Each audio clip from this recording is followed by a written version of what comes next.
Let's do this. Start record.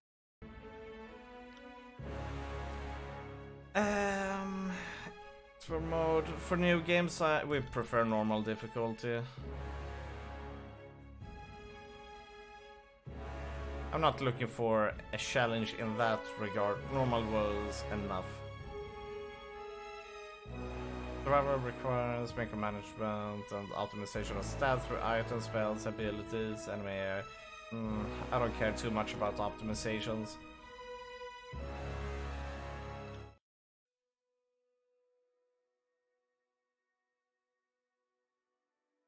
Permadeath was not even an option. It was part of Baldur's Gate. If a character died, they literally died. But you could revive them. However, if an enemy critted you, they were permanently dead because they were just for over 400 years. The armies of Kairos the Overlord have swept across the known world. All who stood against them fell before their might. Even the Archons, this is kind of loud, women and men of immense power, very loud, were forced to kneel, chained to the Overlord's will. It can get louder, yes or no. Now Kairos' final conquest has come to our corner of the world. And two of the Overlord's armies compete for the honor of taking our lands. The elite disfavored, and the teeming horde of the Scarlet Chorus. The voices of Nerat, spymaster and archon of secrets, guides the fierce and undisciplined masses of the Scarlet Chorus. It will get louder, a lot louder. With each battle, the Scarlet Chorus grows stronger, as the defeated are given a simple choice: serve or die. Graven Ash, Archon of War and the Overlord's most loyal general, leads the disfavored. Though small in number, Kairos' ironclad legion has never met true defeat in open battle. Watching over the two generals is Tunon, the Adjudicator, Archon of Justice, eldest of Kairos' minions. Tunon brings Kairos' laws to newly conquered lands, aided by the Fatebinders, judges and executioners of the Overlord's laws. You were among the youngest of the court of Fatebinders when Kairos' armies came to our lands. How could we have known that the fate of thousands would rest in your hands?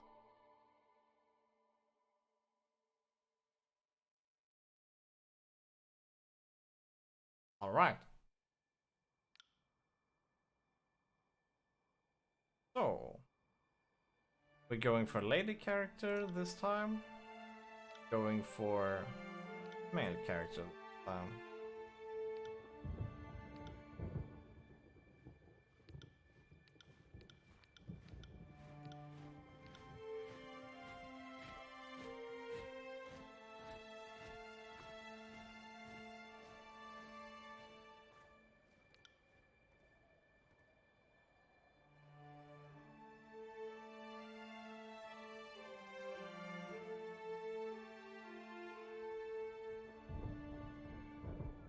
Good name your... Okay.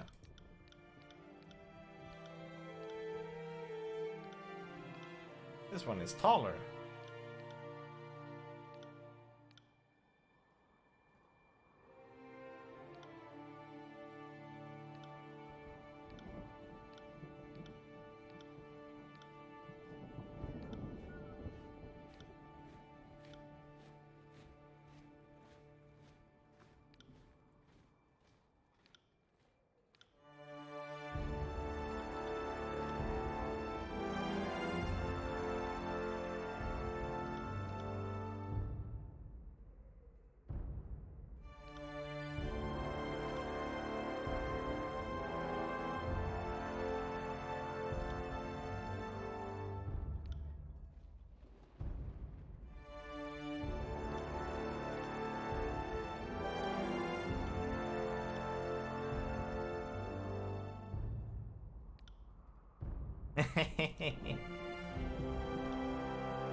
This looks cool. The game, or yeah.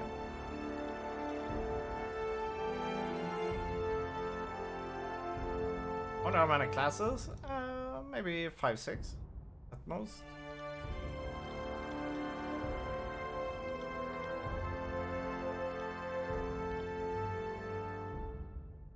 Yeah, we can totally get Regis look on those, or Regis.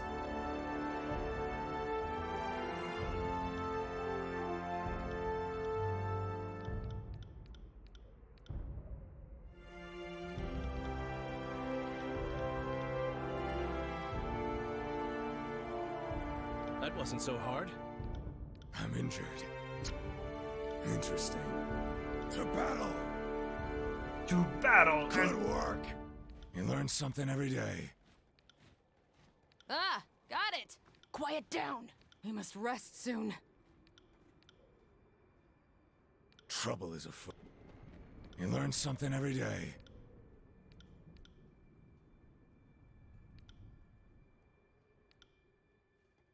Hmm? Hmm.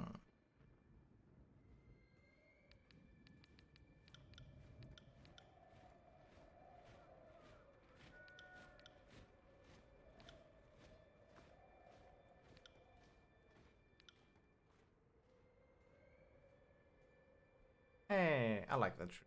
Hey, you can set the colors too.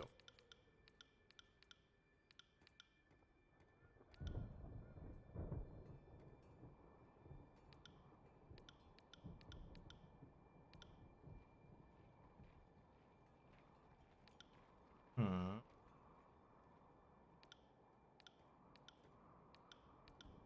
This kind of reminds a bit of in Mega Man Tensei tattoos. At least from Nocturne. Kind of did the same approach.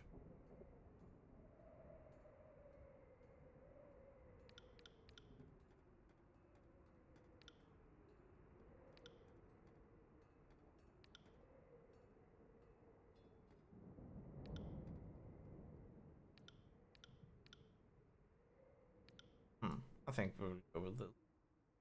Mega Man Tensei? Yeah.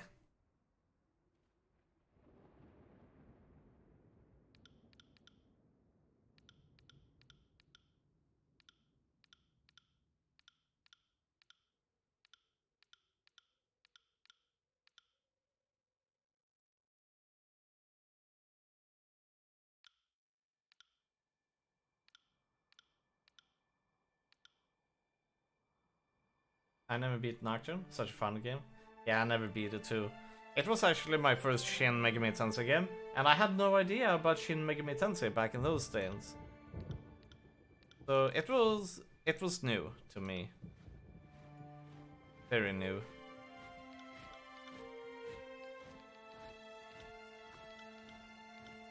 I didn't beat it, but I did play it quite a bit. I enjoyed it.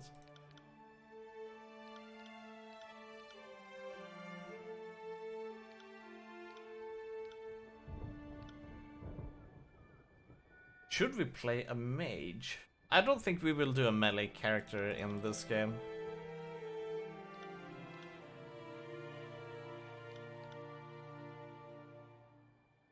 This will be fun. That wasn't... I'm injured, tired. Let's rest. Curious. Let's go for that. History. Last time we tried mage, it didn't go too well. Maybe it will go well in this game though. In these games, mages tends to be very, very powerful. You cannot go wrong with a mage in these kind of games.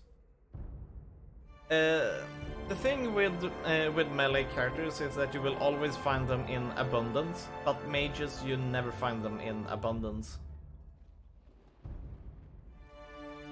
And in these games, a melee fighter tends to be very straightforward. So I think we will go you know, explore the magic,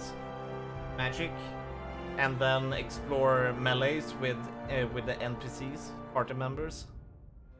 That is normally how you do it. The same thing with rogue thieves. There is always such a character in the game. Mage characters are never in abundance. The thing is, with mages, you have to go with specific builds. So, War Flashbacks to Neverwinter Nights 2 expansion? Yes, but Neverwinter Nights 2 is not. It is not Mask of Betrayer. Spellcasters everywhere. Yeah, that one they were stupid.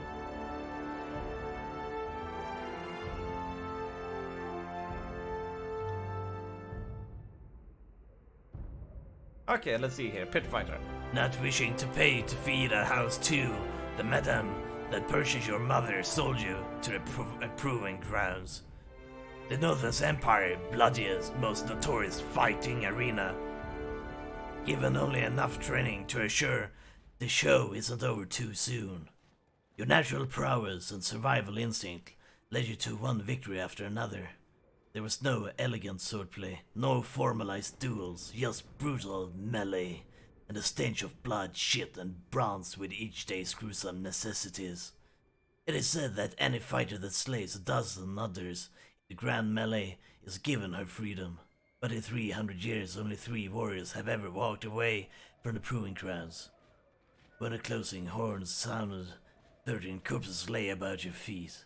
You became the 4th to be granted freedom to thunderous applause. But this autonomy was short-lived. Within days, word of your accomplishment made its way to the Arcanum of Justice.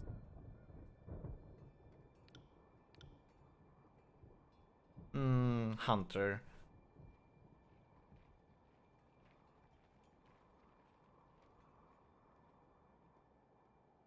I'm not gonna voice act all of these, but that one we just wanted to try.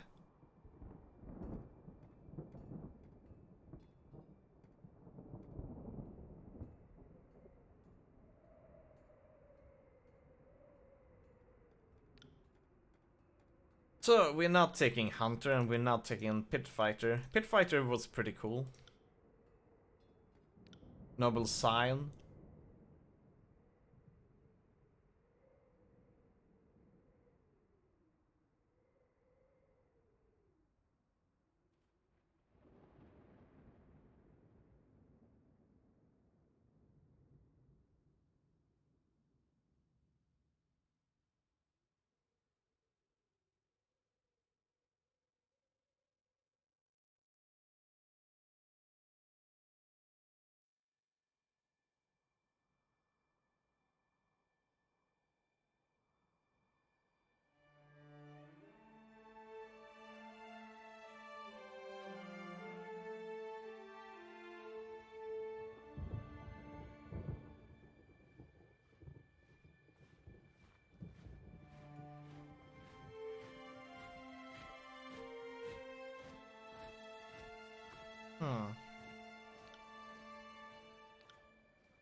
Accused of a crime you most certainly did commit.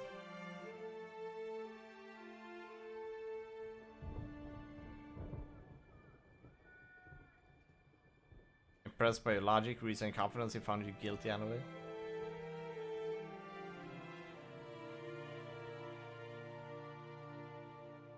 Accused of a crime you most certainly did commit, you stood before Tunon, the adjudicator archon of justice, and argued your case with eloquence and conviction. Impressed by your logic, reason, and confidence, he found you guilty anyway. It is rumored that Tunon selects many of his agents from his prisoners. Who better to catch the wicked than those versed in such ways? In his mercy, Tunon offered you the choice of 2 sentences. Decades languishing in prison, or a lifetime serving him in the court of fate binders. The choice was an easy one, and instead of seeing the inside of a cell, you were trained in letters and numbers, magic and war. The laws you once broke are now yours to interpret and enforce. Sounds like a sociopath? Oh yeah, definitely. The Lawbreaker is a sociopath. I like the Lawbreaker for our character though. War Mage.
I think we will go with Lawbreaker.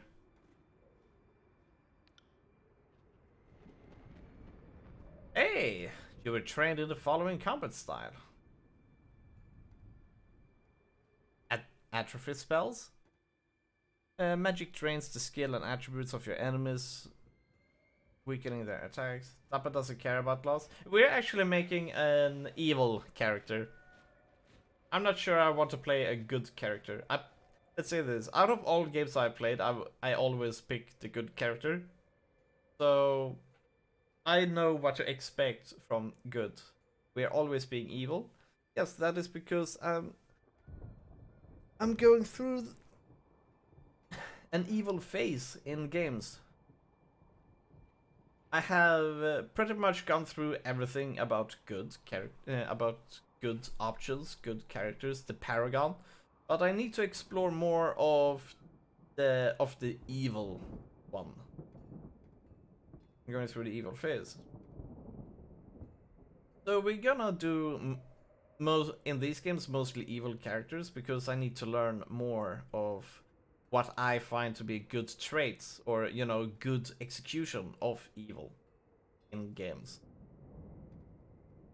Appa needs to explore the dark side. Yes.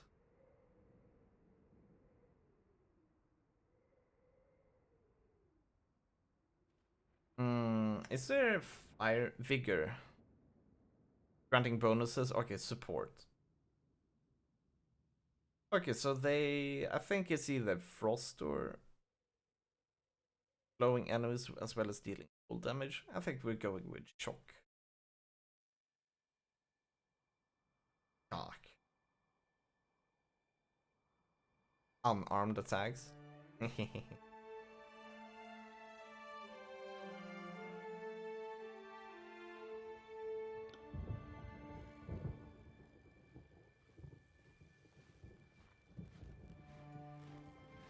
Shard fist. Perfect.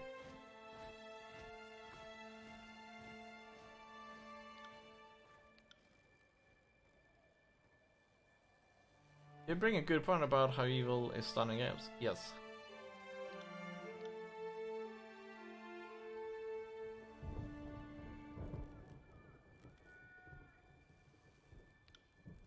Ah, secondary. Feel like good in games needs to have more consequences.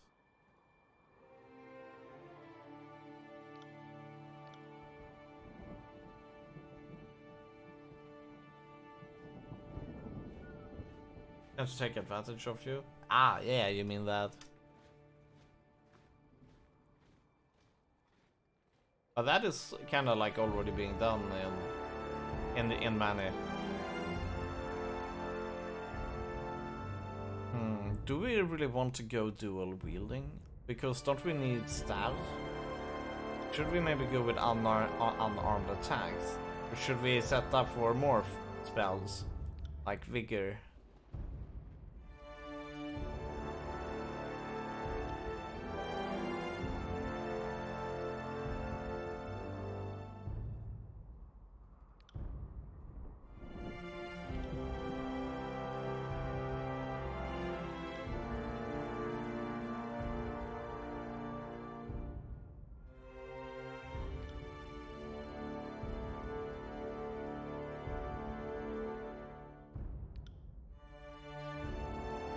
They actually have a spear, so this. Oh, Arma would love this game.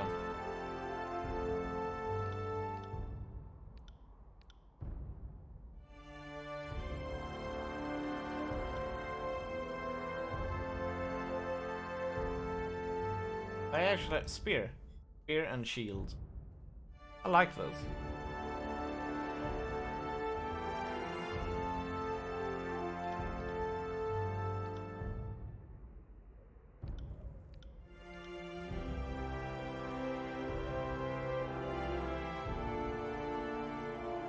Okay, let's just throw in dual wielding just for the fun of it.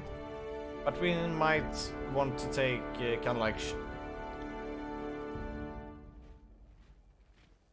Wait.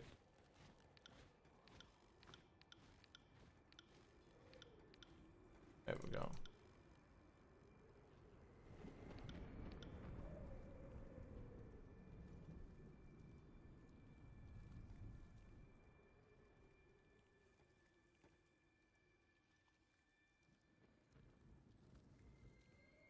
We do not want to be in close combat, so we're gonna stay away. So maybe we will throw in...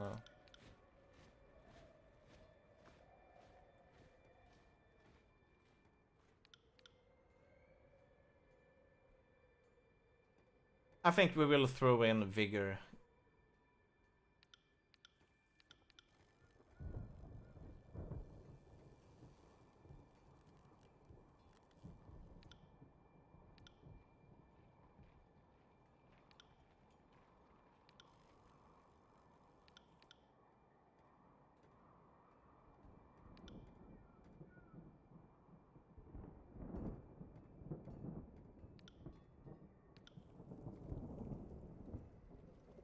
Yeah, let's throw in Frost spell. Shock and Frost.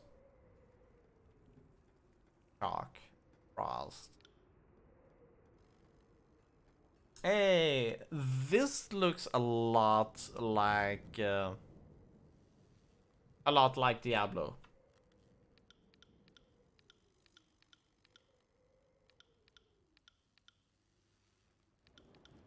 Even the UI.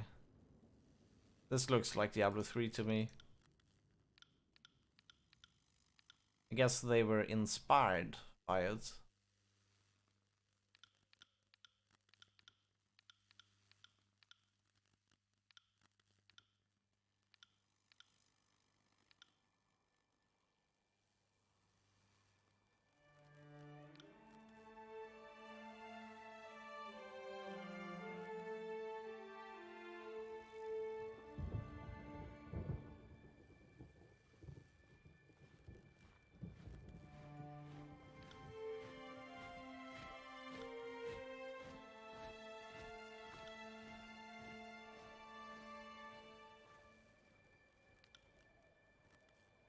Let's go with that.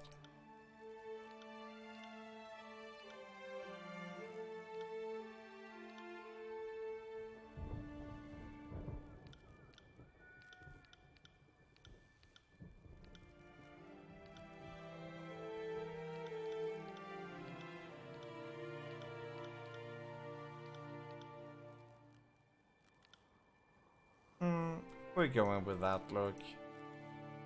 I like this banner color a lot.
Let's go with that.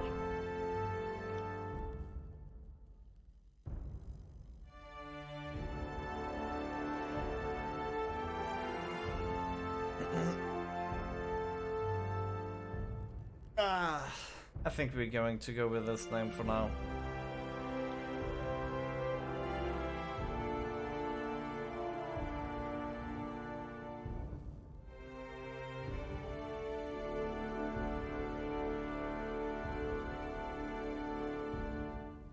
Okay, so they are keeping the system.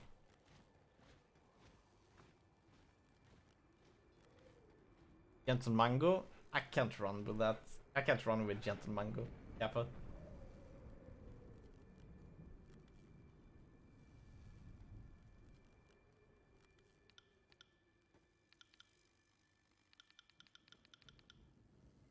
%40 spell strength is important.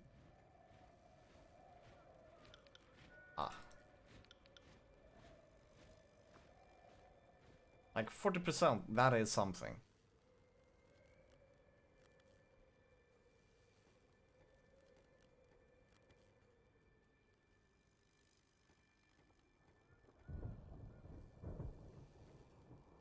Yes.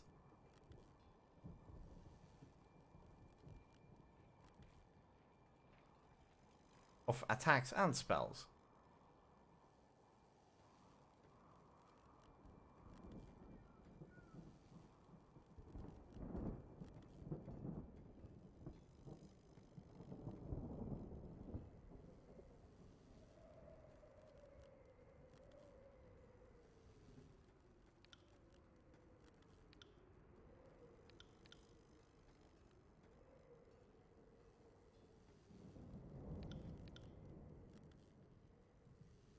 Oh, we can only take 2 points away. Damn it. We can take 2 points away there, then we have 4. Resolve is going to be important, but only 12%. That is not a lot. 12% is not a lot.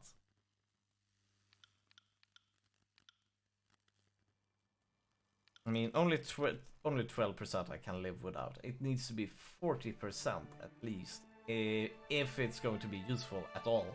If it's not 40, if it's like 40-30 could live with, but 20, no, that's too weak. Fairly noticeable. Then it's better to have a higher defense. Hey, what's up, Rugen? What, no stream advertisement? Yeah, sorry, Rugen. I was playing Little Nightmares, so I was like, let's not throw it out. But then I forgot to do it. But then when we started this game, I should have thrown it out because you might be interested. But now we've been sitting here for like 28 minutes just going through stuff. Quickness, while the game is like, this is good for you. We're like, yeah, while it is good, it's not good enough. Still, 12% affliction duration, 8, 6, 4. 8 to will and magic defense could be good for us. Or will be good for us. Accuracy is important. I mean, interest in average health. The alternative would be to watch political talk shows. Oh, you mean Brexit?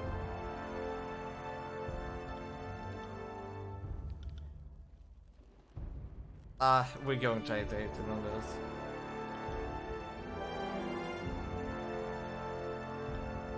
this. .6% is nothing. It's throwaway. Let's go for 14-0. Huh? Gentle mango? Mango! Yeah.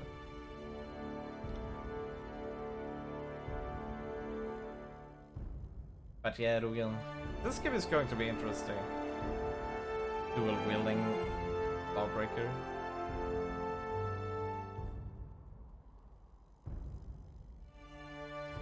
I can actually click here.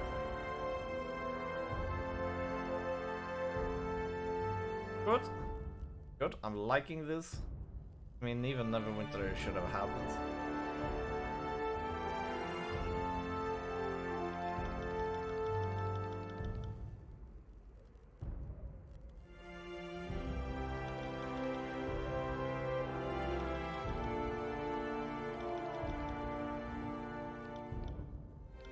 Magic Staff, what does this give us? Gentle Management? This is Gentle Management, yes. Permanent effectiveness of attacks using a magical staff. Higher skill values lead to more accurate attacks, increasing the chance of critical strikes. The accuracy of magical attacks is determined by both magical staff skill and the magic skill used by the staff. Okay. So then, how many points did 35. So we could put in like that. 40-40. Control Frost. Okay. We can put into that. Banana? No, the fruit. Oh. Okay.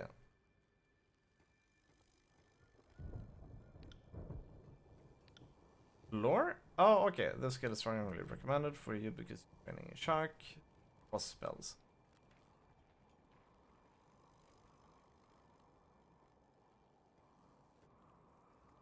Right. Rugen, since you miss this, in this game you can like set up two groups of expertise, like sword and shield, gavel. Where is the right? Cat has stolen my share in the sun. Now I have to work inside. Ah. So yeah, so we picked shock spells, and then you get secondary like spear and shield. Kind of interesting. You would think spear and shield would have been a primary expertise, because spear and shield is much more preferable over sword and shield.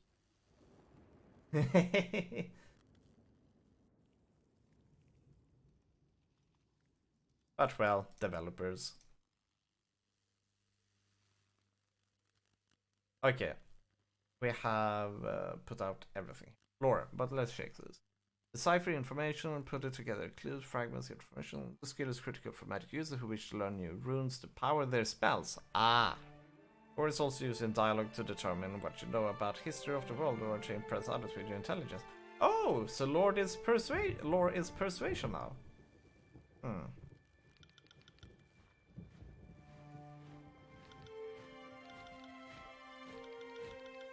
There we go. Everybody likes sword and shield, though. Yeah. Not for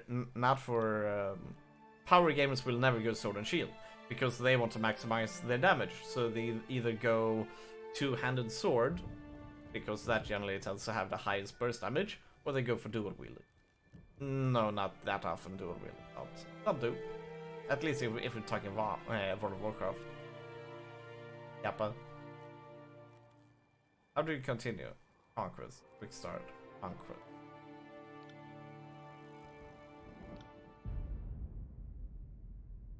I should have read what that meant. All the world has fallen to Kairos, and now the Overlord's eye is on the Tears. Kairos' reign. Two armies, the Disfavored and the Scarlet Chorus, marched south from the Northern Empire, the last realm to fall to Kairos a century prior.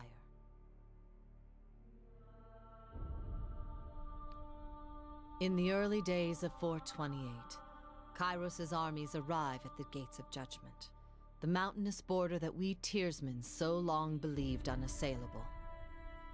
Unable to agree on a unified plan of defense, the various leaders of the Tears sit and wait for each other to deal with the conquerors, until it's too late. Press space to continue. Press. There we go. Finally.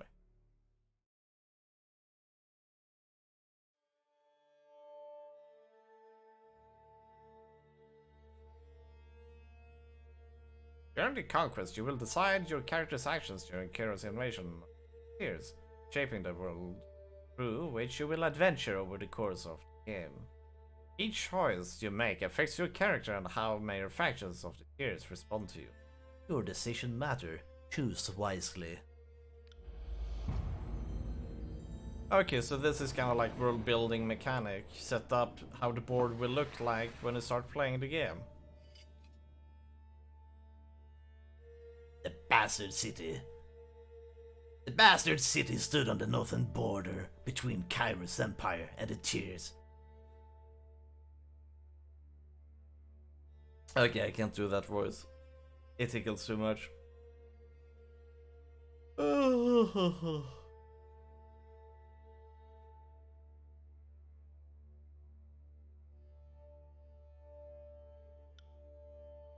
To the Tears, it was center of all wealth. To a northerner, it was little more than a backwater trading post. Its symbolic status as a gateway to the continent made it a natural first target in Kairos' military conquest.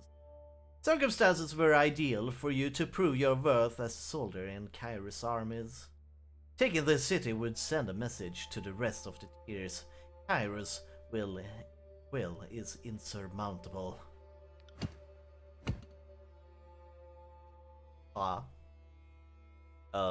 Infiltrated tiers, both armies sent their forces to prepare the way. Gates of Judgment. In the first major engagement of the war, Kairos armies crossed the mountains and established a foothold.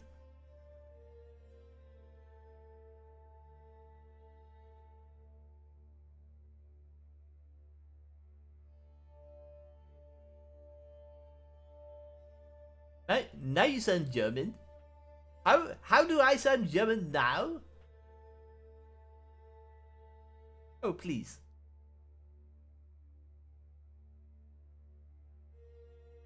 I cannot possibly sound German.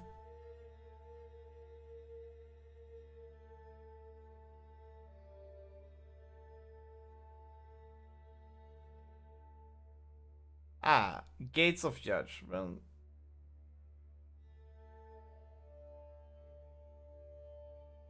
No, actually, it's on gay. Yes, precisely.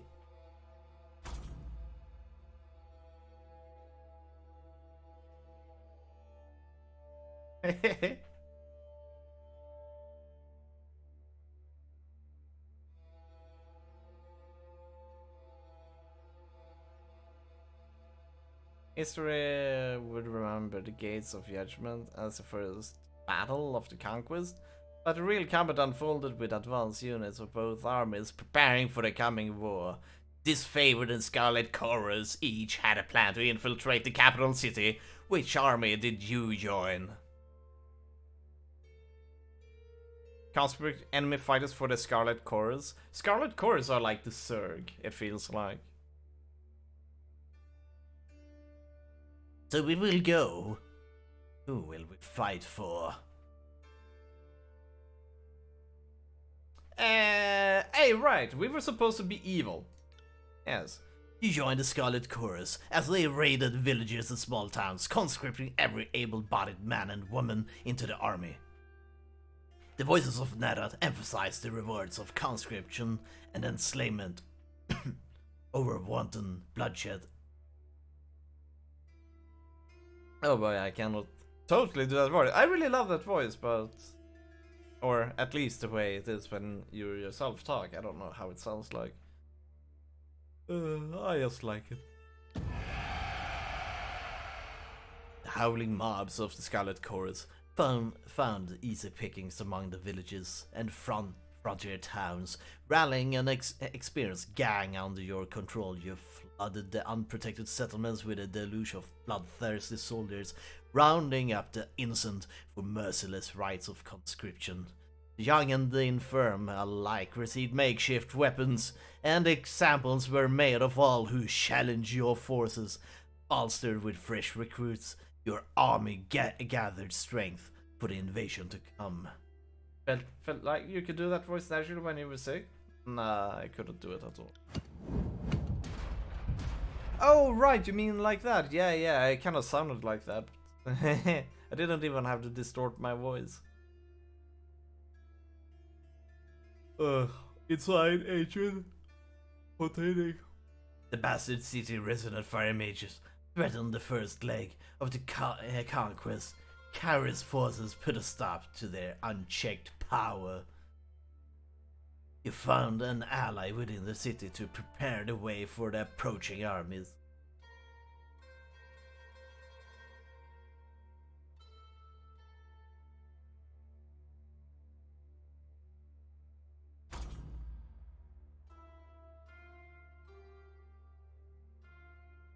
Your fiercest opponents in the bastard city were the mages of the School of Wild Wrath. Too barbaric to use their power responsibly, the unbridled practitioners needed to be stopped.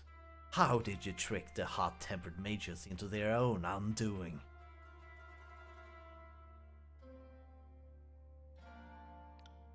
You tricked the guild elders into meeting the voices of Nerat, Archon of Secrets. The Archon was notorious for his cruel and mysterious interrogation techniques.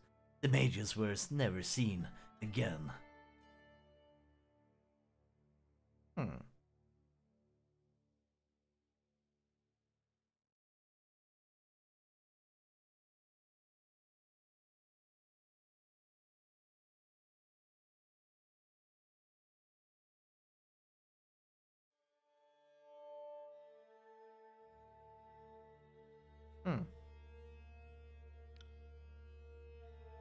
disfavored. Disciplined, battle-hardened, disfavored are an elite Iris army. They spearheaded conquests, finding themselves always outnumbered but never outclassed. Led by the steadfast and dutiful, when they follow the procession, they are committed in.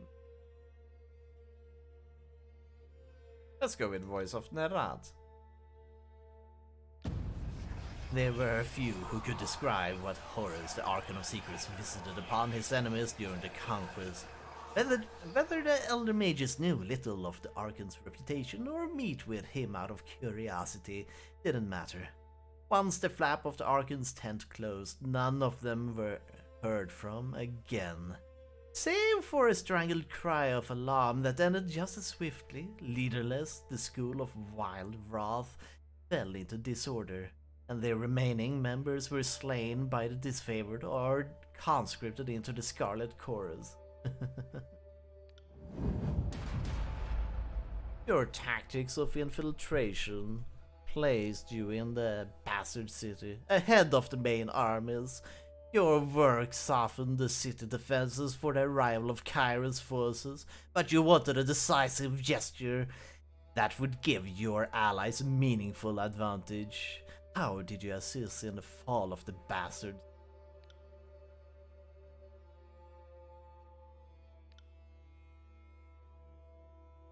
Searing Palm. Oh, I shouldn't look at the abilities. You challenged the commander of the bastard city's defenses to an honorable fight to the death.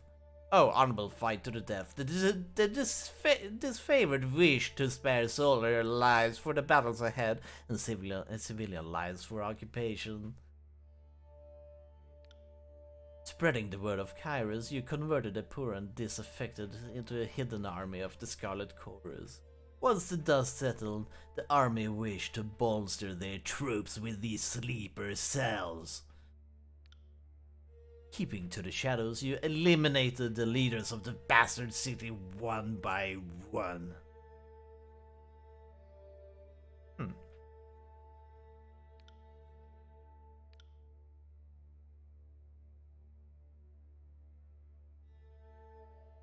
I mean, we're totally going for the Scarlet Chorus because, well, we feel like it.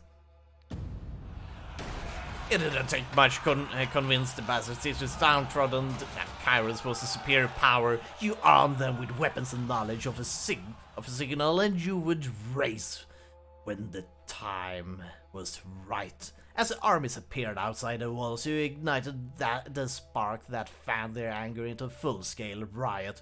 The chaos they spread in Kairos' name weakened the city to such an extent that its inevitable fall was but a formality.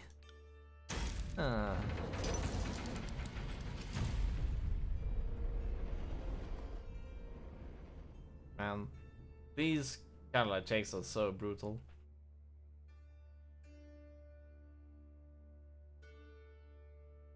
New normalcy with every tower displaying Kyros banner. Your name was whispered alongside decorated career to come. The armies divided into two fronts, migrated to the south. Tunon sent word that you were to join the next branch of Kyros conquest, either as judge and overseeing the settlement of Lethian's cross, or as a war advisor with the armies advancing into the realm of Apex.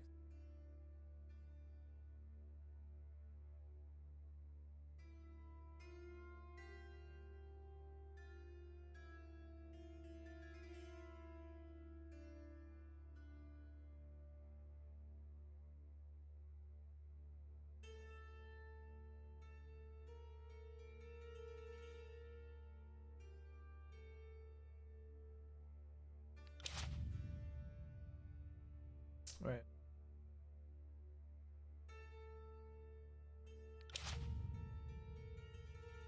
Let's go there.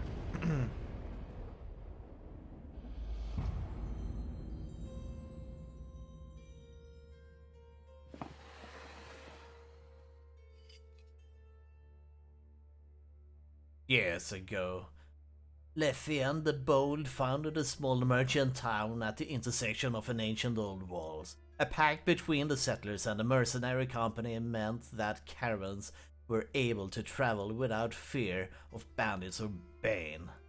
and the town thrived in modest insignificance.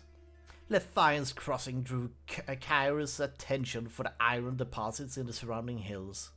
With the region under Kairos' control, the northern smith mages could set up workshops to refine ore and arm the disfavored with the finest weapons in the known world. The Archon of Secrets dismantled the mercenary support with a generous bribe, taking Crossing in a bloodless victory. Tunon dispatched you to travel alongside Kairos' forces and bring order to the region.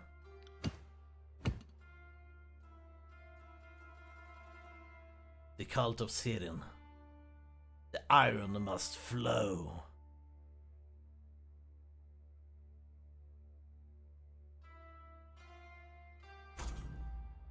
Kairos smith mages worked day and night to create weapons. No one faulted their dedication, yet production was slow. The plans that came to light proved divisive to the disfavored and Scarlet Chorus. On one hand, any additional manpower was needed for fighters, not forges. On the other hand, the celebrated weaponry of Kairos' armies needed to be fiercely guarded. Draw from the Scarlet Chorus recruits.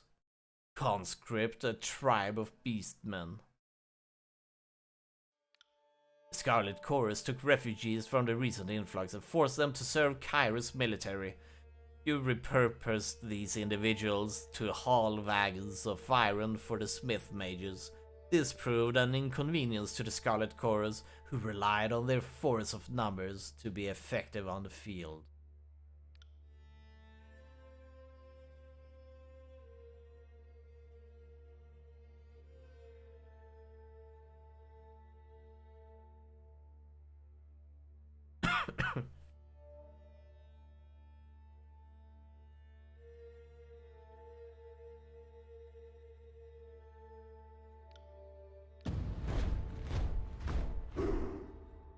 Ooh-ha. The population of Lethian's Crossing had swelled from the emptying of lands destroyed by Kairos' armies. Although the Scarlet Chorus fought to keep the refugees under their control, the need for production could not wait. The new recruits were reassigned to haul iron ore from the treacherous mine shafts, labor more befitting slaves than Kairos artisans. Though the disfavored grew stronger with the advantage of more weapons, the Scarlet Chorus diminished as their ranks found themselves with one less opportunity for growth.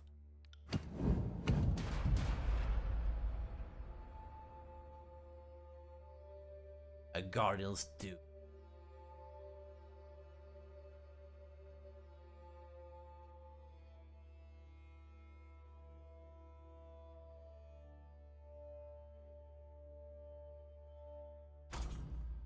Since you aided the production of weapons, commanders of both armies lobbied for additional arms. They offered all manner of bribes to be next in line for a fitting session with the masters of the forge. How did you say it? The lust for iron.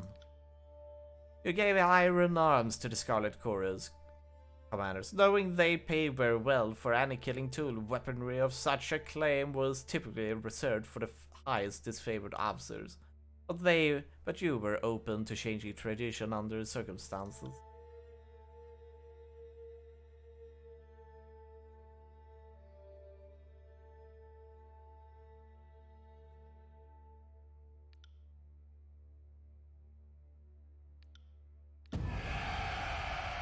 If nothing else, the Scarlet Chorus were wont to pay for services rendered.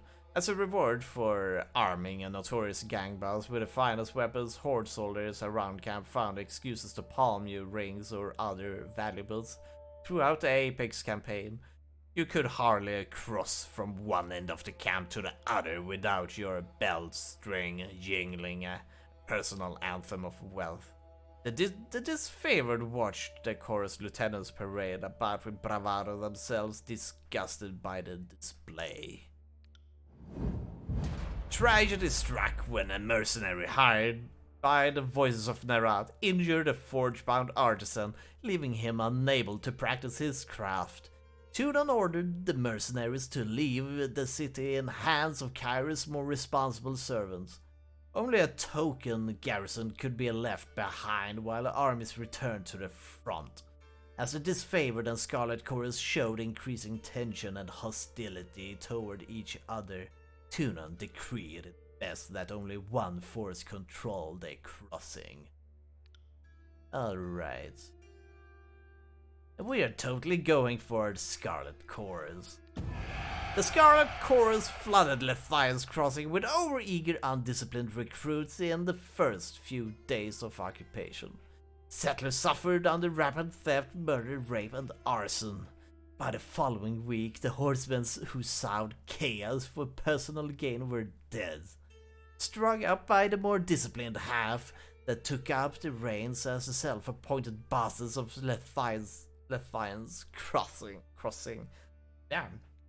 The forge-bound continued to mint iron weapons and armor, which Kairos merchants carted to the disfavored garrisons elsewhere in the tiers. Shipments were light or sometimes absent. The Scarlet Chorus quartermaster claimed ignorance of the matter.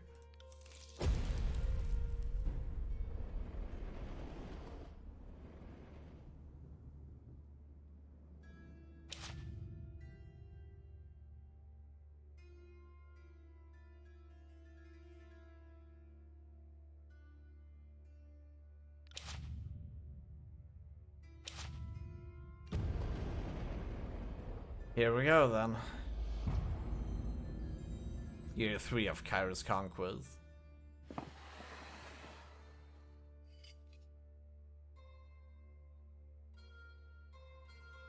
The nation of Asia, once the richest settlement of the tiers, sat on a verdant fertile plain as a disfavored clash with Asia defenders. The Scarlet Chorus contended against the region's tribal beastmen, who protected their ancestral lands with incredible fury. Holy shit, this gotta be one of... Oh wait, there we go. Never mind. These... Oh, you barely see. Iris dispatched the Arcade Cairn to break the stalemate. And... who's Cairn? Cairn is the Archon of Stone, master of earth and soil, destroyer of mountains and cities. Cairn is the reluctant leader of Earthshaker Guild, though he is less their teacher and more their object of study. The massive Archon is sworn to Graven Ash and provides arcane support to the disfavored war effort. The colossal man of stone and flesh arrived and as instructed, but earning his cooperation was a tall order, even for you.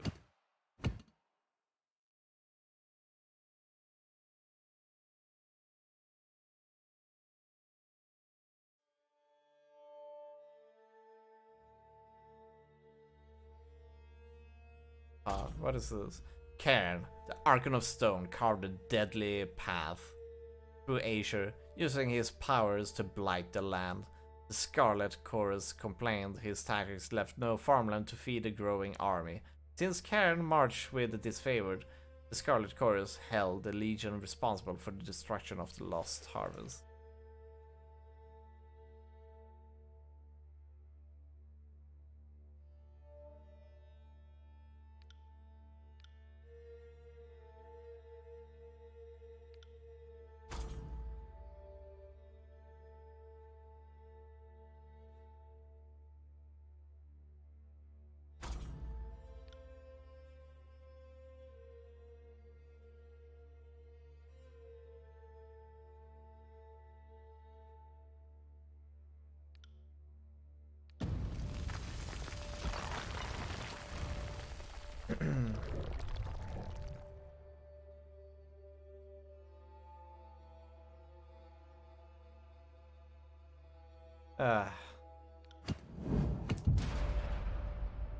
It's getting too much to voice act all of this. We will just go through adding this a bit fast.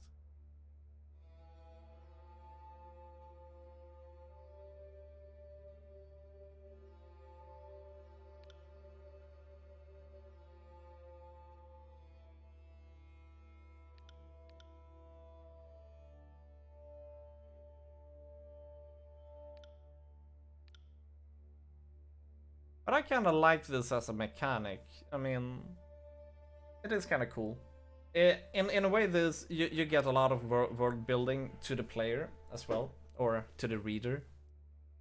I think while there's still a quick play, I think that this is kind of nice. At least people like me likes this kind of stuff. But this is generally just setting up some back lore to all of the areas, actually.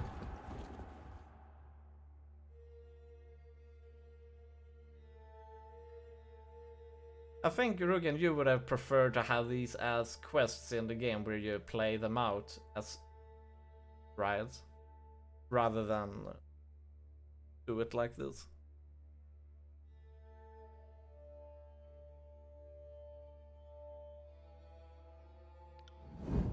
Doesn't feel like there is a lot really happening though.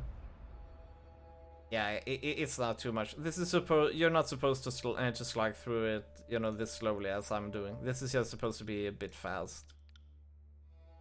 But there is so much text.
Oh snap! We kind of got the bad ending in there, Kappa. Oh boy.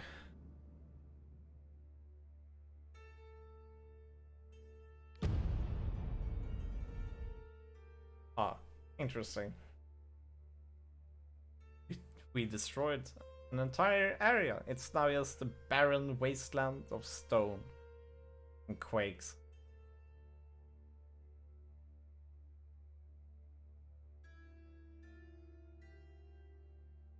The year is 431, and Kairos' invasion has shattered all major opposition in the tiers. The Younger Realms, the Bastard Tier, the Free Cities. All who defied Kairos lay broken by battle, or bowed in surrender. The two armies of the Overlord, the Disfavored and the Scarlet Chorus, now control our lands. I kind of like this, everything that we've done so far when it comes to this. I kind of like this kind of fusion of visual novel and... But our will is not yet extinguished. You know, I like this. Not entirely. I like this approach. In the Valley of Vendrian's Well, those of us unwilling to bow to Kairos have banded together in defiance. Violating an oath of surrender from 2 years prior, we have staged a bloody uprising, murdering the Disfavored and Scarlet Chorus garrison in a midnight assault.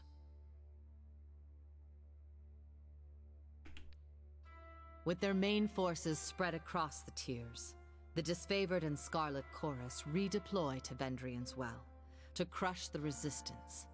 But months pass with no definitive battle. As disagreement and discord paralyze the Archons, we bide our time and wait for our message of insurrection to spread across the tiers. The Overlord is not amused, and Kairos has one message for the Archons: crush the Oathbreakers or die. Kairos backs this threat with an edict, a magical commandment that can slay all in the valley should the order be ignored. The honor of proclaiming this edict fell to you. Sent across the mountains to Vendrian's Well, You carry the Overlord's edict to read before the Archons. These edicts, I wonder how they envision it, because I kind of like envision it either as kind of like some huge magical, or you know, scroll, or kind of like tone, or a big rune kind of thing, which you kind of like activate to do these edicts. As you finally make your way through the winding mountain passes into the valley, the ground trembles, and Kairos' magic seals the way behind you. You are trapped in Vendrian's Well, with Kairos' armies and the Oathbreakers. The only way to survive is to fulfill the terms of the Overlord's edict, in any way that you can. It's a mango.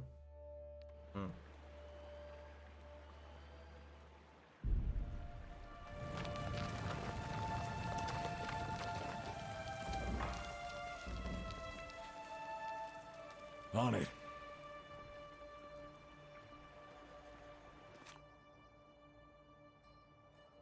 Kairos, the Overlord be praised. When I heard the avalanche, I feared the valley was sealed with you on the other side.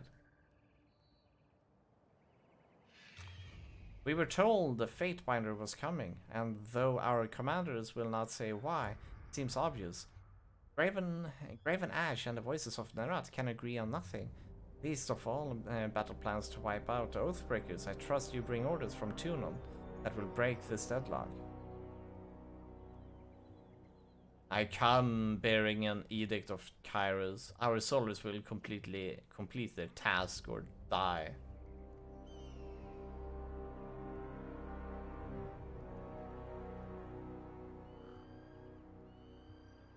Glares silently.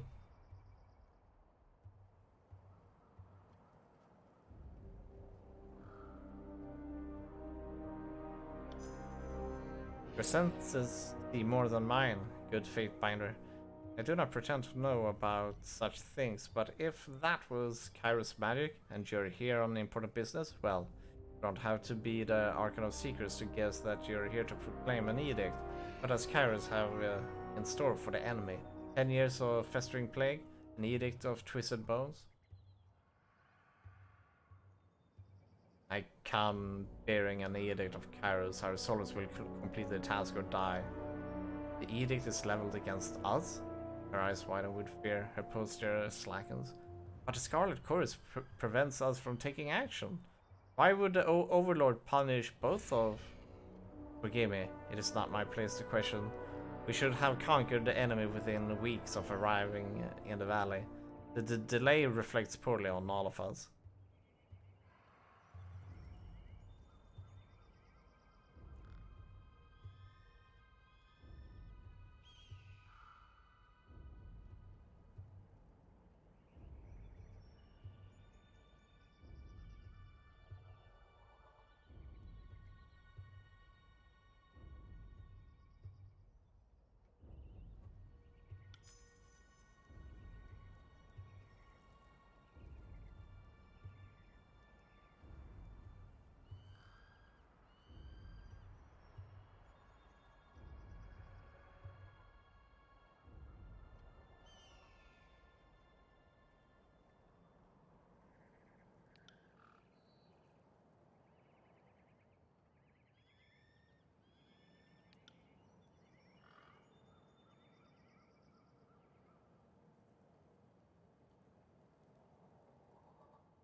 Let's see here now. That's a thrust. I'm not gonna use it. Right. Oh. Nice. Okay. And Tyranny uses possible real-time combat system because you will often manage...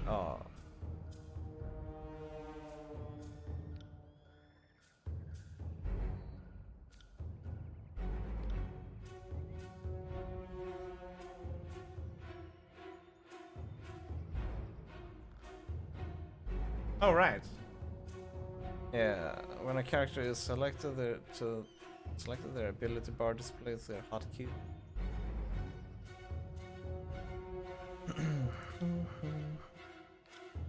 Weapon sets.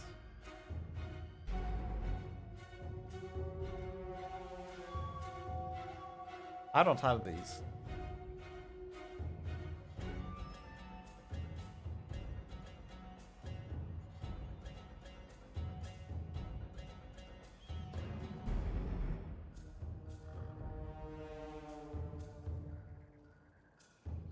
Oh.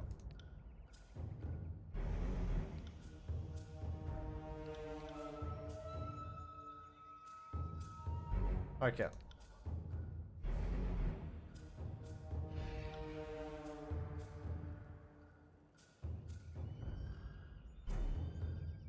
Exactly.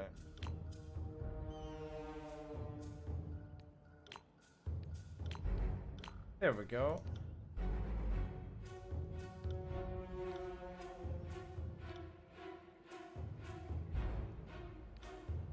Yeah, fine. I don't need that. Right.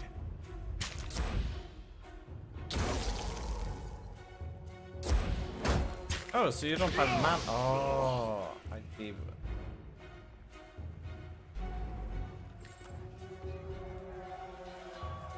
We don't have mana in this game.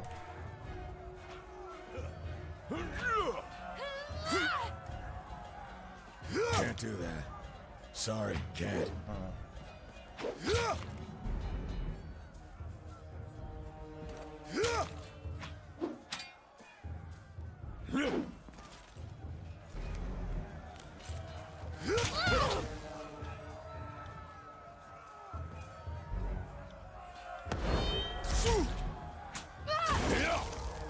Will do. Did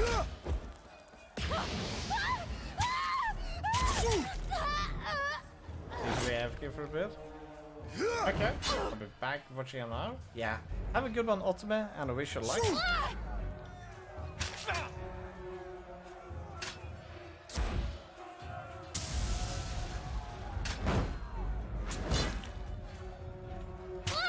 Will do. Oh, so that's the basic attack.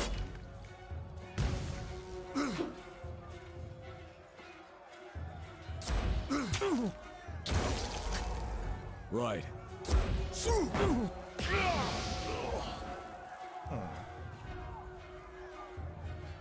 This is going to be a... Oh, right. Sorry for this. I think in here I should be up again.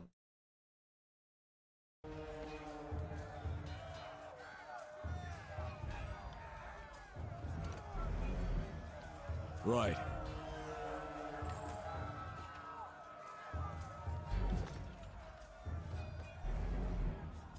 Don't bother with me. Go down to the past, Rastas. You're wounded. I don't have time. You're wounded. It's not trivial.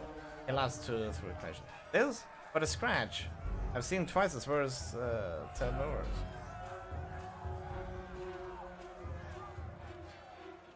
If you let me out. I said I'm fine. Graven Ash protects you. You go and help the others. Okay.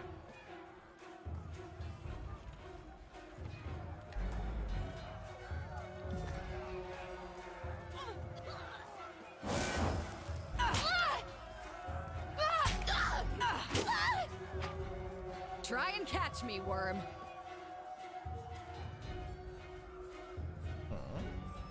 I find that this game is going to be nice. This one's crazy. Too much lead in our water. We should cut our losses and turn our back. Harbinger. Still standing after 3 years of war. Come join me in battle once again. We'll show these children how it's done.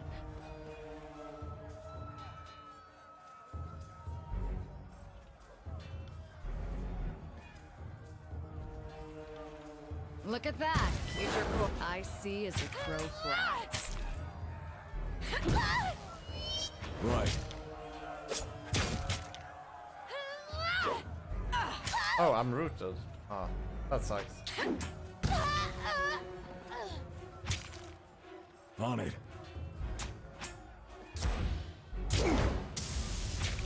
Will do.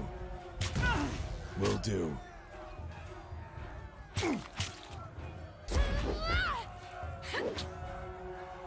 Oh, I missed. Whoa. Oh, I almost died.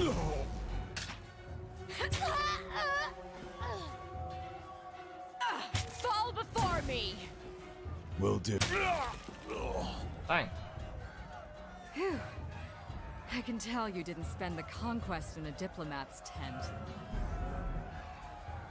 I'm Verse, by the way. But there are more important things to take care of than introductions. Those Vendrian guard we killed didn't come alone.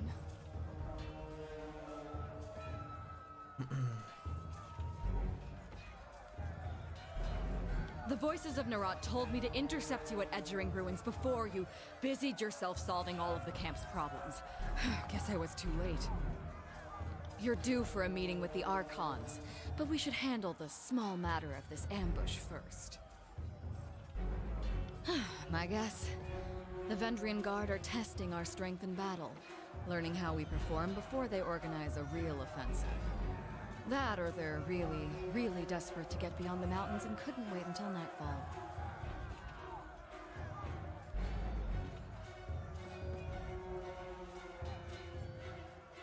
Eager. I like that. Before we go, you might search among the remains of our fallen comrades. Wherever they're bound, I doubt they'll miss their boots, much less any rings or any useful I see your iron point. they might be Nice and clutching. practical. No reason to pity the fallen. Before long, we might wish we'd joined them here. But at for the voices of Nerat! There we go.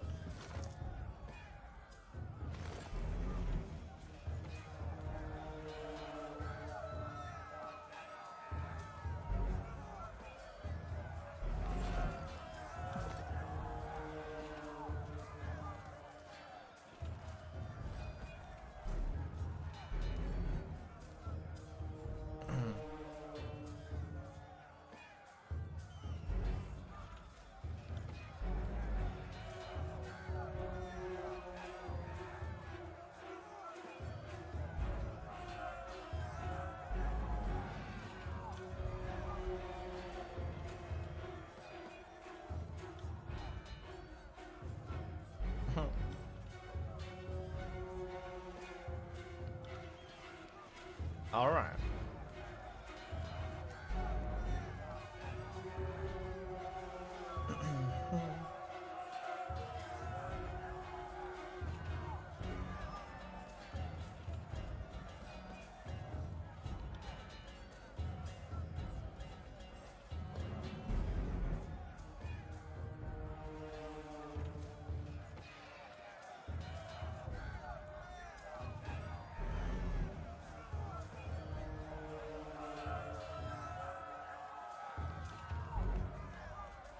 Heads.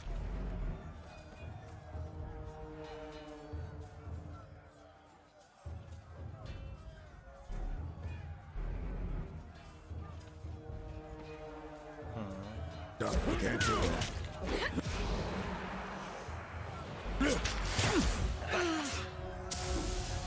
On it.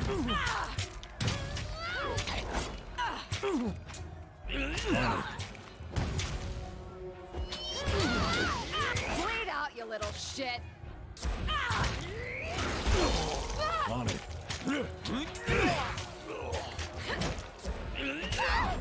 Right. I got it.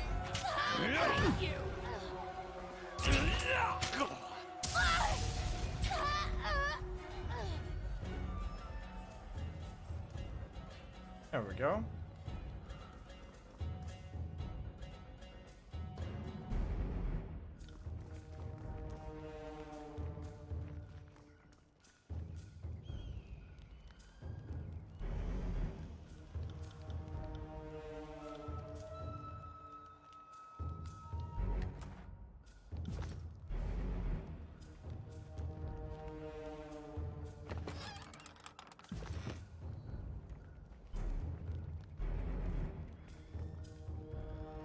Will do.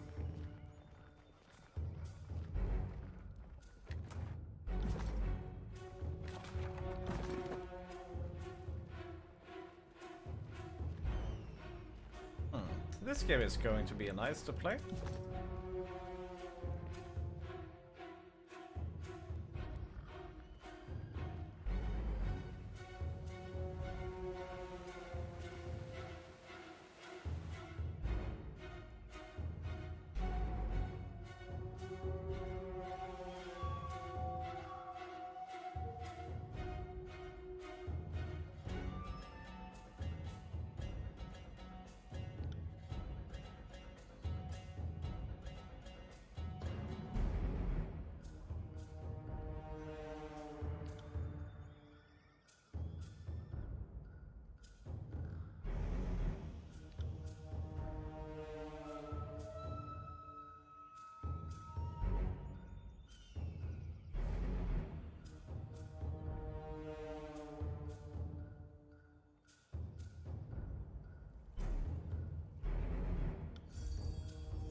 Death to Kairos, death to Archon. Hey.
Oh.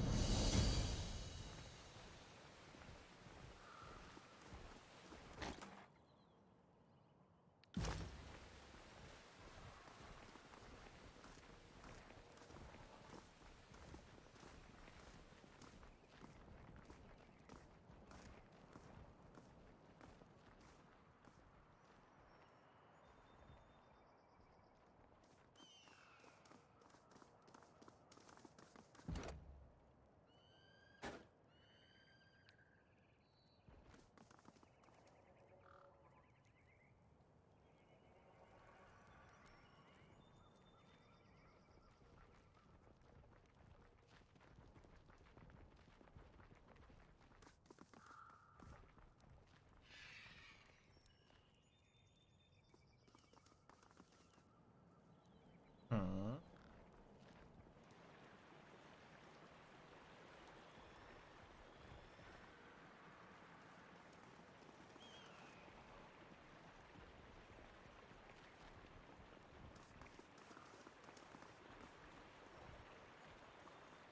Okay.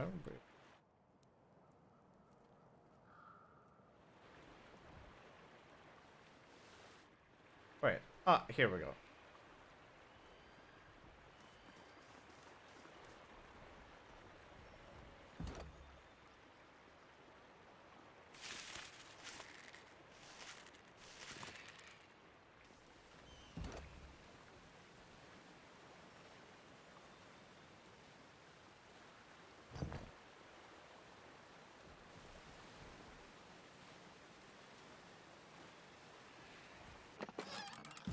Can't do that.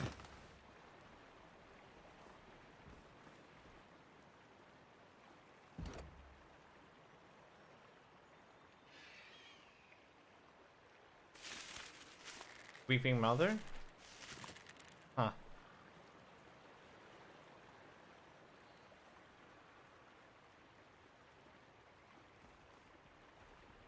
Okay, so exactly what I will. Sorry, can't.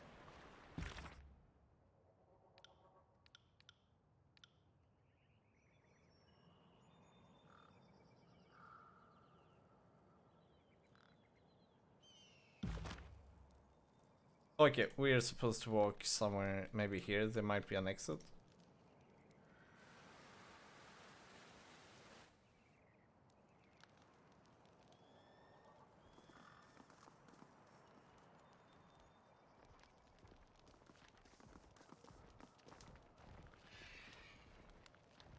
No, no exit there.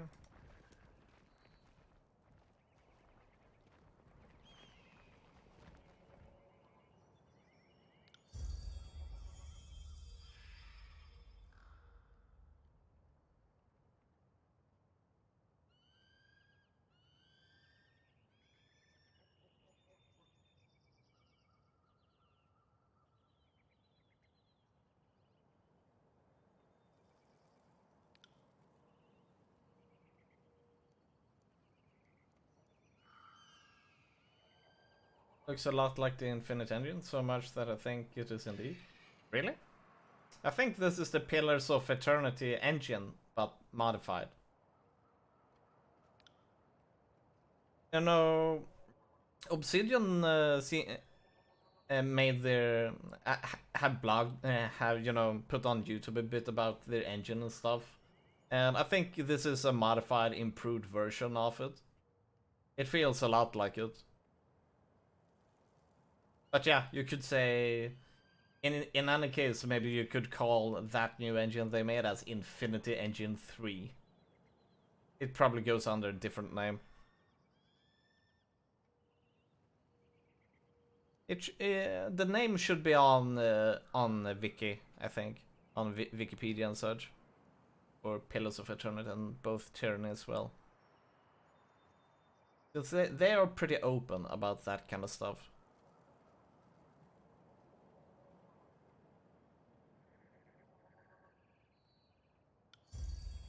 Gain favor with Scarlet Chorus.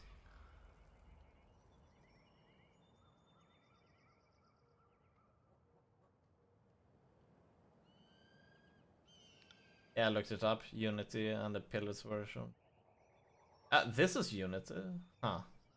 Got it cloned a lot of kind of icons of classic engine. Yeah. You know, they're trying to go for that look. I mean, these games are designed to feel like, Baldur's Gate, Infinite Engine games. And it's kind of like the genre for this. And I like it. I really like it. Which is one of the reasons why this has been like, Right. we really need to clear off some RPG games, because, we have some awesome stuff like this one, Pillars of Eternity we had as well, and Drakensang.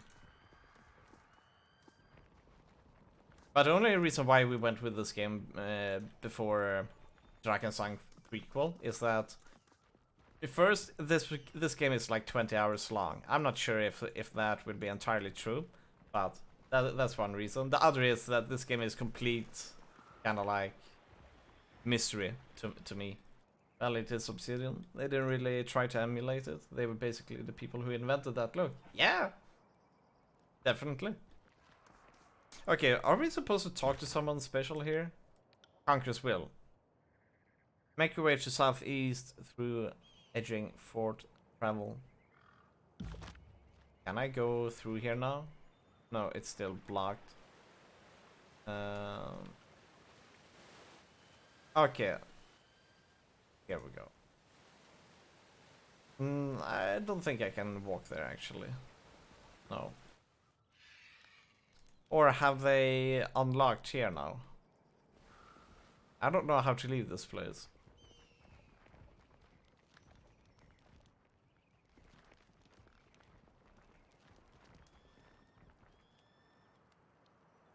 Okay, I see. They put it up. Is it here? No, or it's the entire place. Okay, okay. This we are in Endearing.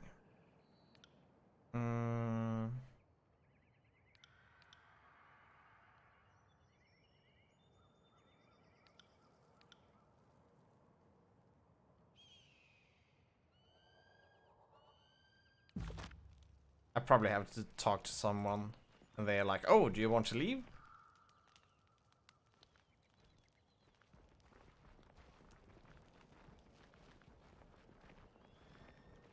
So let's talk with Mocking Blaze then. Yeah.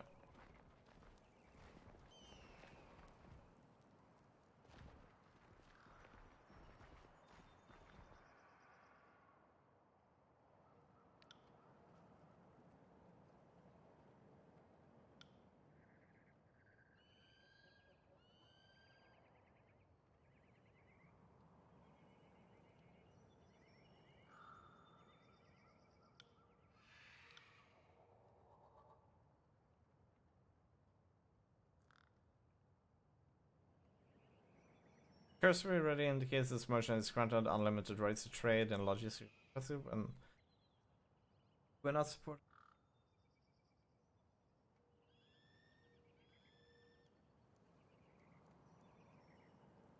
Well, oh, right, we can be a douche. Well, looks like we have a slight problem here.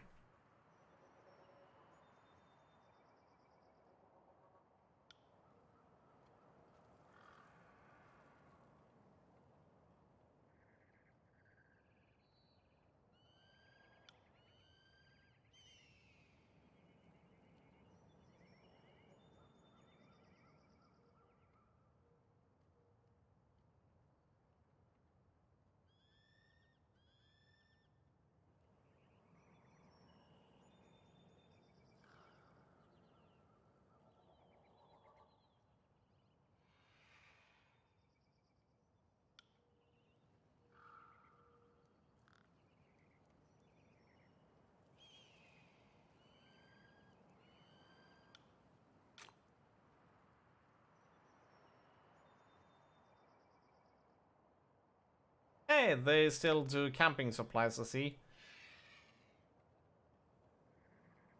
How many do I? I have none. Let's go with camping. Oh.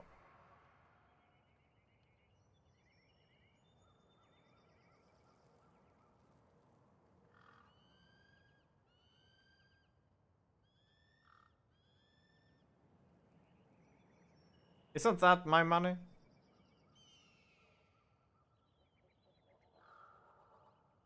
Oh, okay, see, I only have... Okay. I thought I had a bit more. But it was just camping supplies. Honestly, how do we leave this place? Seriously. Is it here?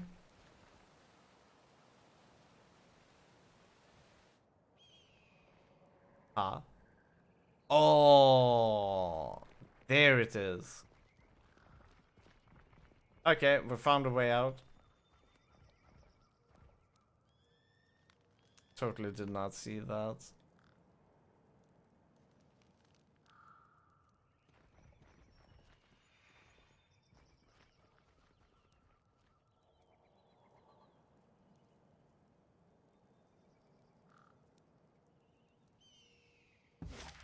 There we go.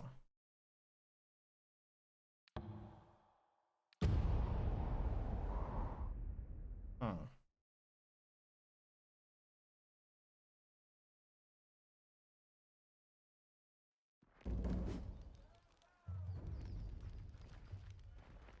Sterling Hagden? Hey, Fatebinder. Camps up on ahead. Don't mind us, just clearing out the rabble. I still don't understand what I have done to offend. I respect that these are now disfavored lands, and I'm happy to give the Legion a proper toll. But she's going on about trading rights, and what nonsense is that? I'm not allowed to trade one thing for another. It's not like I'm selling weapons.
Right. We should kill him. Oh, please, I can explain. I didn't know a Tearsman is lying. His lips are moving. Oh man, I should voice it a bit more. This game is a bit interesting in this regard, actually. Being killed.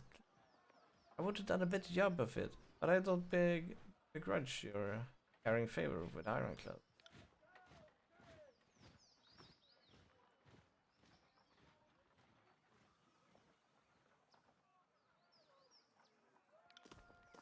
This game is quite brutal. There's so much oppression in it. It's insane. Huh. This is truly tyranny. I mean, not the game, but this is truly tyranny.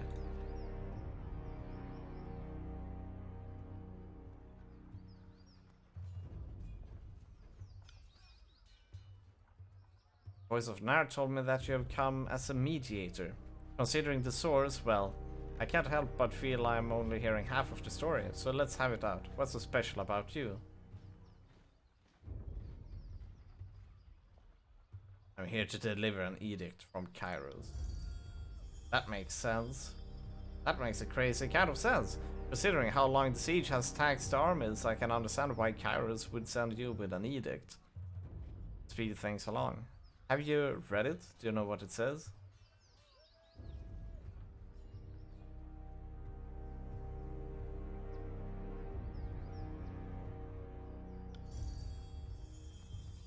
One more thing for the Archons to fight over. Well, thanks for cluing me in. If Kairos sends any lightning our way, just tell me when to duck.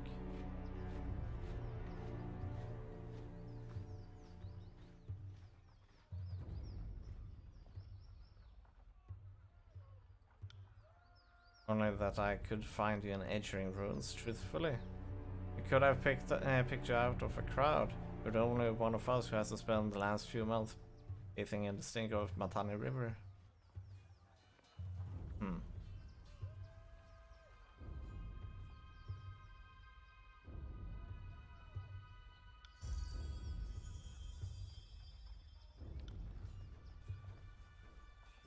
I mean, it almost feels like you're playing as a, you know, Warhammer 40k Inquisitor for Space Marines. I mean, heavy oppression, you just tell, kind of like, yeah, you're done wrong. I have the right to kill you. You die now. If you do not take over this place by tomorrow, you will all die. And there's nothing you can do about it. On it. You know, it kind of gives off that feeling, that kind of oppression. Then we come to me. I am Dapper, Fatebinder of Tunon. I bring words from Kairos, words for your commander's ears. Understood.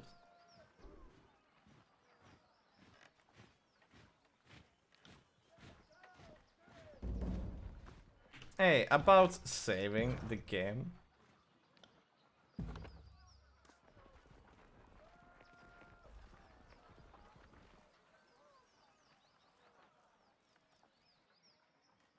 Hail to you, Guardian of the Law.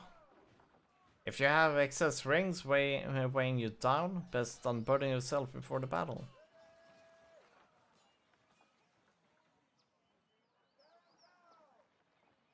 I might take a closer look in one of these crates. Standard inspection.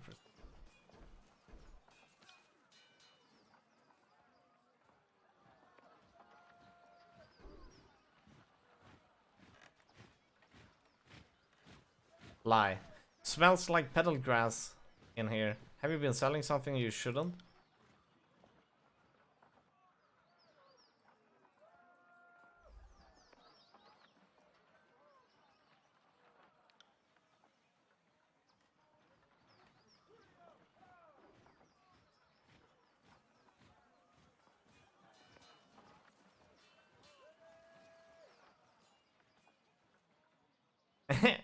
It can take quite a while to schedule a trial. Pity if you had to wait out the rest of this war in a cell.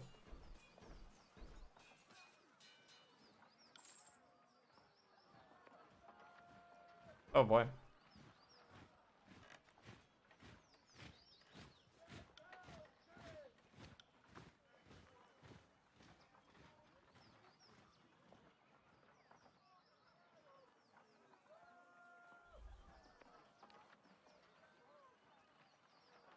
Okay, let's continue on.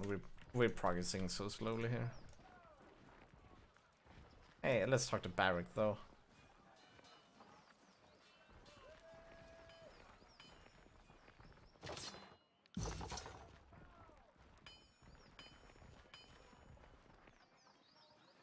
Repairing weapons with scrap isn't exactly why I got into this craft, but our supplies is spent. Bronze I will do in a pinch, but don't get me wrong, I can take a beating and get bent back into shape, unlike the stubborn iron we have here. We always have plenty of tin and copper lying around, so supplies aren't a problem.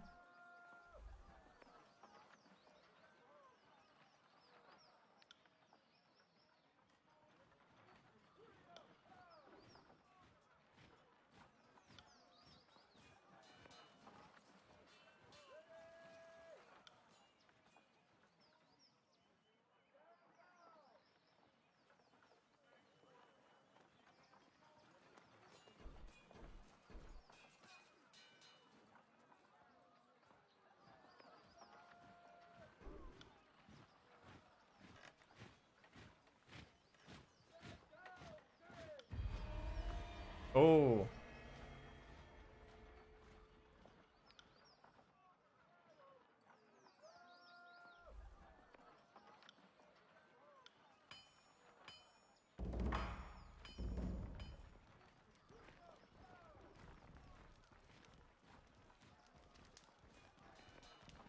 You see that? Right.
Port resolution.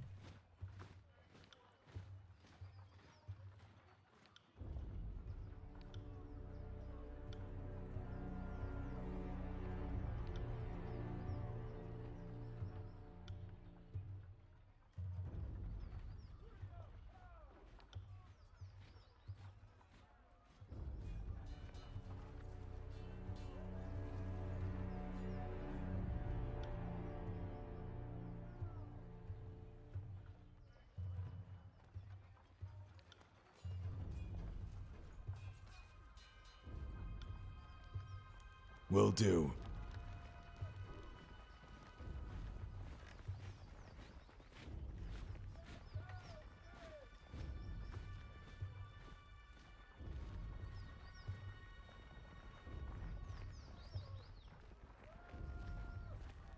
Okay, where is their tent? Can I get inside here? No, I can't get inside there. What the fuck? Okay, now I get real curious.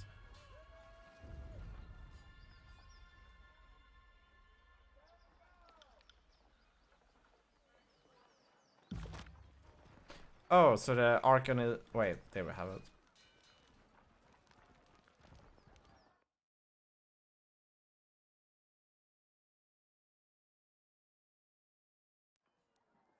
There we go.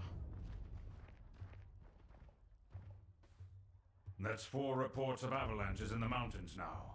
The Tearsmen can barely count past 9. They have neither the capacity nor the cause to close off the mountain passes. Either way, that leaves the second and fourth cohort trapped outside the valley. Or it's the work of your perfidious Earthshakers. Only a fool would not suspect a traitorous Archon of poisoning the mind of his students with sedition. We would have killed the Earthshakers Guild for their master's treachery. But I'm sure you have some perfectly valid reason for allowing them to live as your pawns.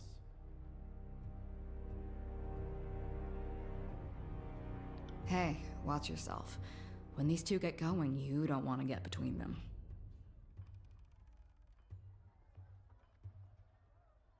Hey, watch yourself on these two.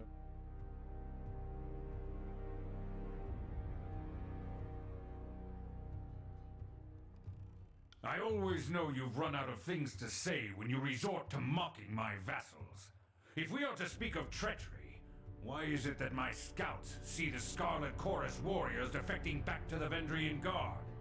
Your fearsome reputation has gone flaccid, for it seems you cannot control your soldiers, or perhaps you simply choose not to.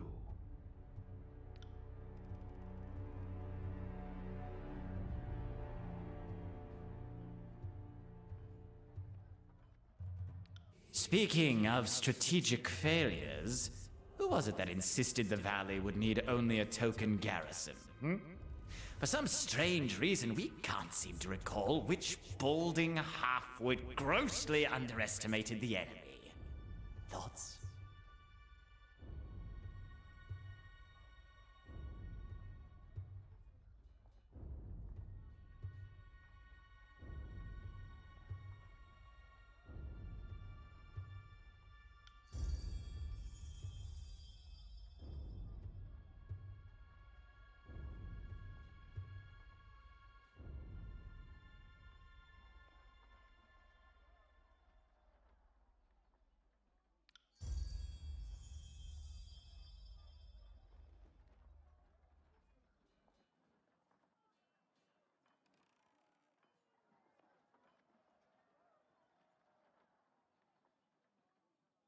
Quakebringer, you humble us with your presence. I must apologize for our rancor and discontent. It is unbecoming of our station. We were worried you'd never make it. So glad that Drostus's demise didn't cause further delay.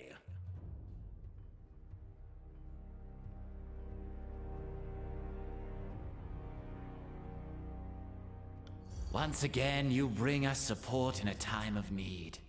We fondly remember your service to the Chorus in the taking of the Bastard City.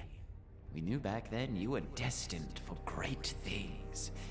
But we had not anticipated you would be twice honored with the task of proclamation. So, do not keep us waiting. What is the Overlord's will?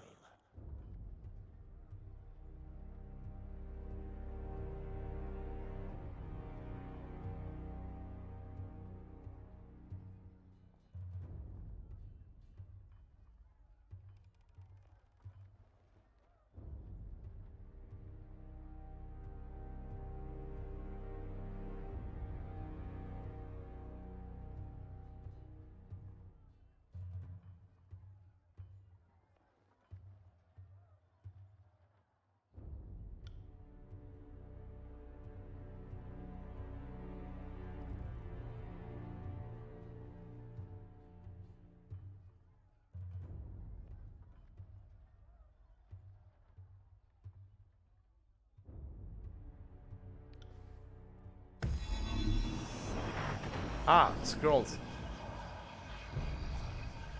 The Overlord means to compel us into action. No doubt the avalanches in the mountains are part of this ultimatum. We must conquer the Oathbreakers or die in failure. There is no room for error, and no other way out of this valley alive. Precisely. We'll need to advance across the Mittani.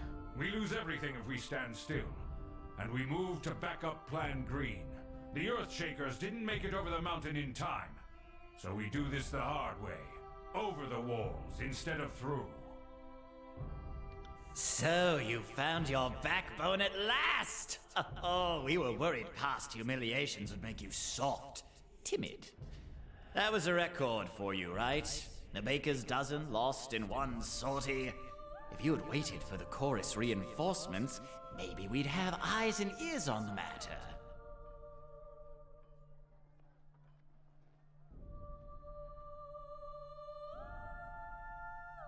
Pick all you wish, she has wasted valuable time.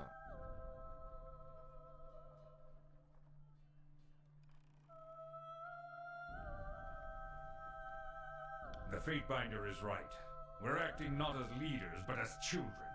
I've no time for your foolish japes and petty taunts. We should focus on the objective at hand, and that is take...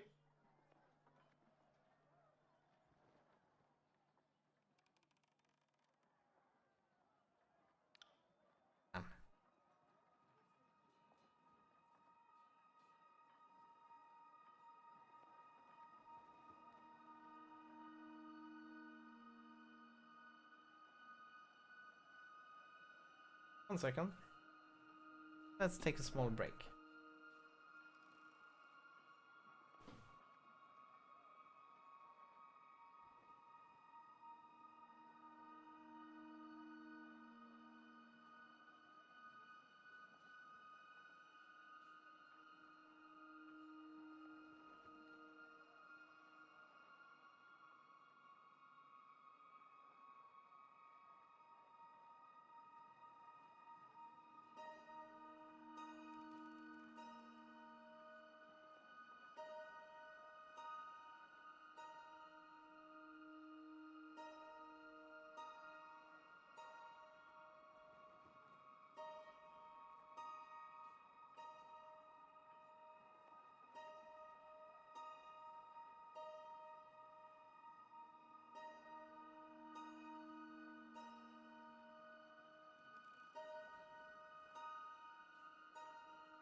Hello. Let's continue. Yeah.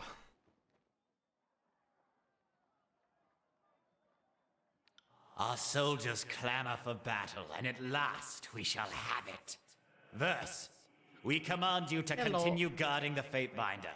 Tunon's chosen is our honored guest, and must be shown our finest hospitality.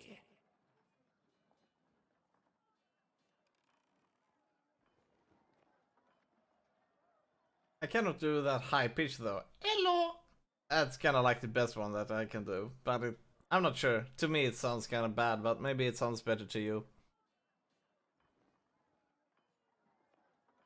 I'm not sure if I can reproduce that sound though.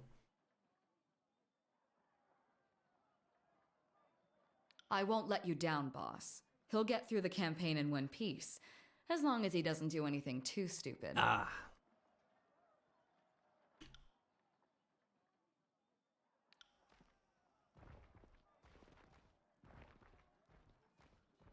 Finally, the fool and his puppet are gone. Perhaps now I can hear myself think. Rarely do I question Kairos' judgment, but I will never understand why the voices of Narot is given such authority. I shudder to think what will become of us all should Tunon favor him in the end. Though the edict threatens the Scarlet Chorus just as it threatens us, That hit the I cannot spot. shake the feeling that our allies will work against us. Now, if you'll leave me be, I have a battle to plan. I imagine duty requires you speak with the chorus further, but if I can convince you to lend a hand, most of my legion is trapped beyond the mountains, so I'm in need of an added sword or two. If you wish to be counted amongst the glorious, speak with the Iron Marshal. She will direct the order of battle until we are ready for the final push into the Citadel.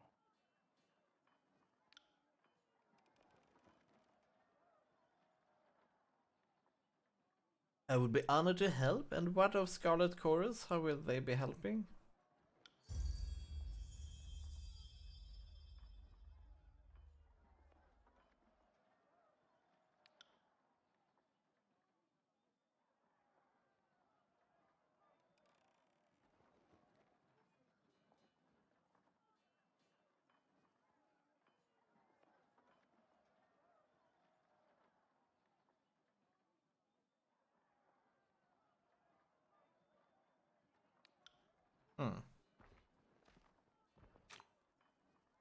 Alright.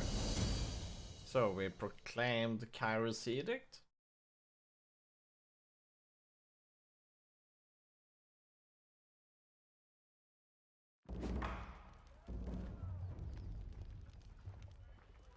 Oh.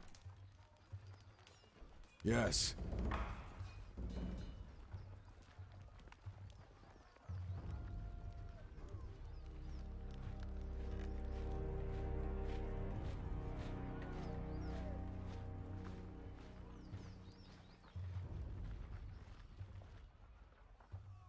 Don't just coddle the impact. Push back with your shield. Take the momentum. Okay.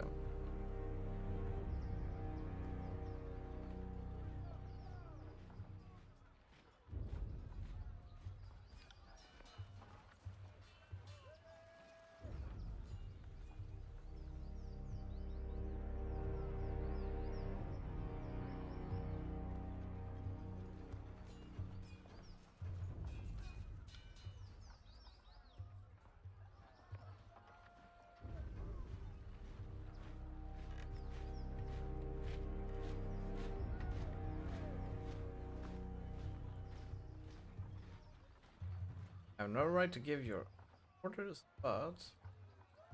but we all die to Kairos Edict should we fail, so I'm not about to let my pride blind me to the matter of good help.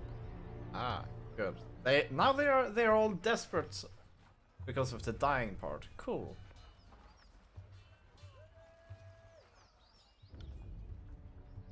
Then our plan might just work. We are loath to work with those who do not share our training. Values. No, that tune on that you. One of the most capable minds.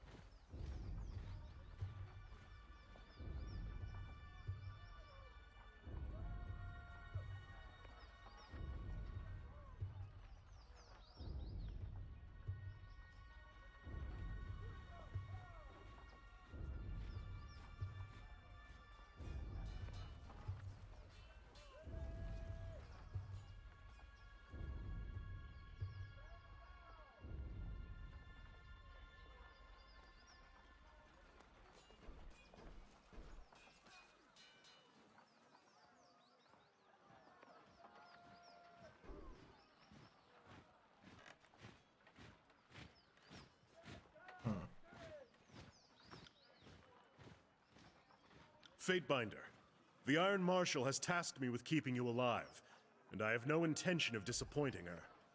That should be enough assurance for anyone. Beric, is that you under there? I had no idea you were in Vendrian's well. Fatebinder, do you know this walking anchor?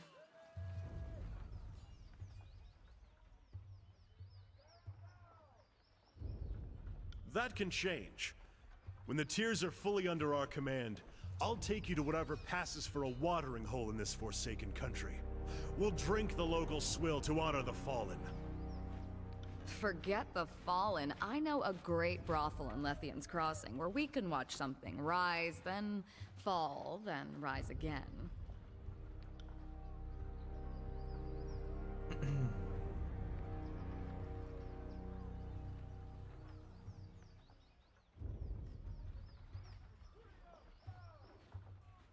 It's just my luck that I'm assigned to one of Tunon's legal clerks. I'm sure you think the rules don't apply to you, but I'm counting on you working with me and my squad to stop these Oathbreakers.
I got it.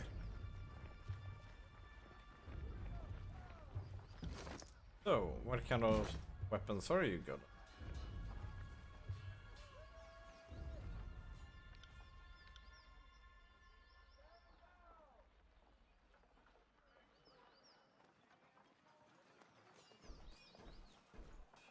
Right, cool now. About us, do we still have... Nope.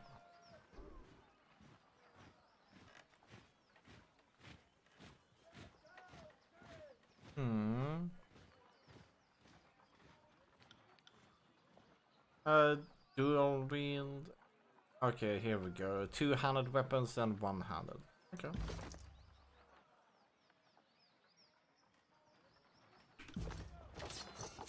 Of course. On it. On it. On it. Okay, so yeah, 2 points.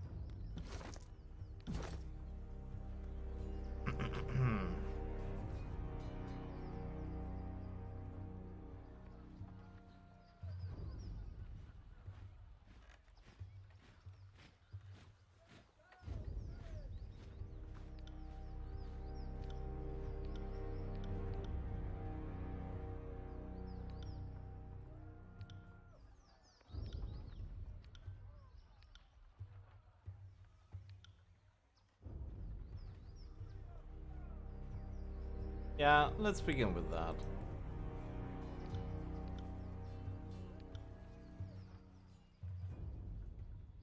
Is it really a plus? Because why would there be +3 ability and then you add 1 point more and it says 0?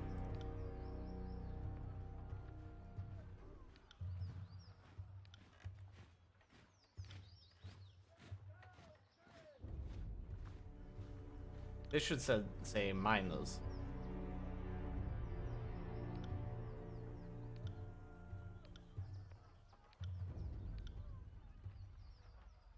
I think we will do that.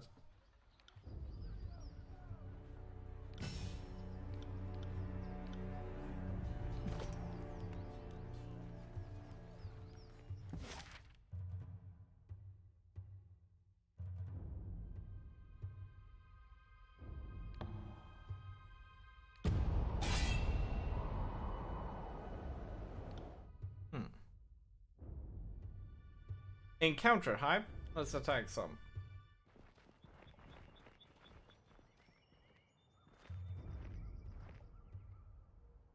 That's far enough, Fatebinder. In accordance with ancient customs north and south, I offer and request a delay of blade. There are matters we must discuss without fear of reprisal.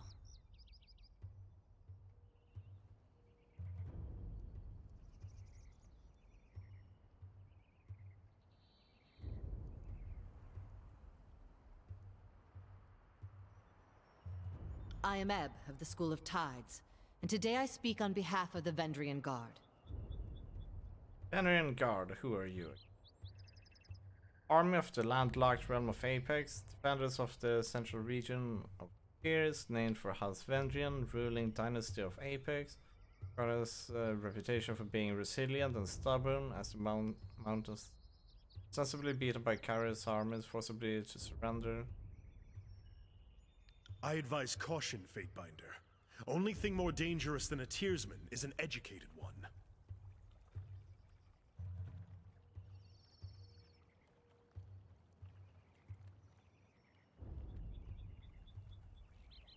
As is our custom, we are ready to kill to defend our lands, but we kill only in fair battle. We don't slay our prisoners. We know this isn't Kairos's way, but we must have hope. A few of my kin have gone missing, and though they may have perished, I have to inquire on the off chance they still live. If Captain Tarkus Deimos still lives, we would negotiate for his release.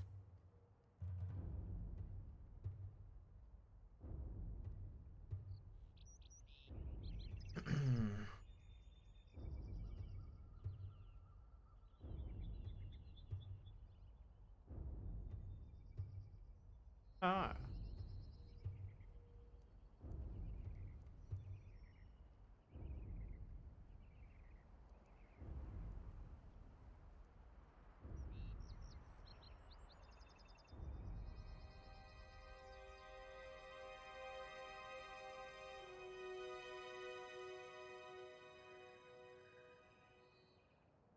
We would offer you 5 choirmen that got lost on patrol.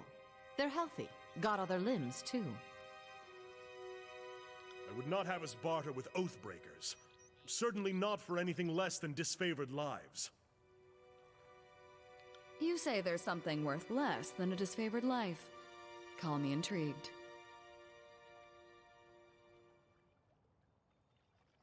Attack! 6. I will not negotiate with Oathbreakers. 7. Attack without. They have the gall to try to negotiate with this for one of their captains? No. Yes, no. They have nothing to bargain with. I will not negotiate with Oathbreakers. So much for words. Slay this cantankerous twat.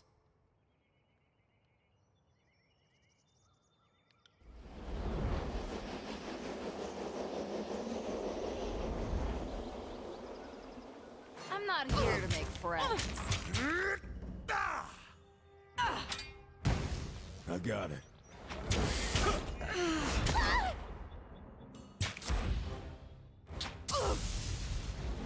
What have we here?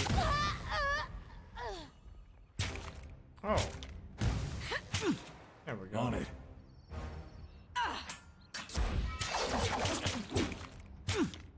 On it.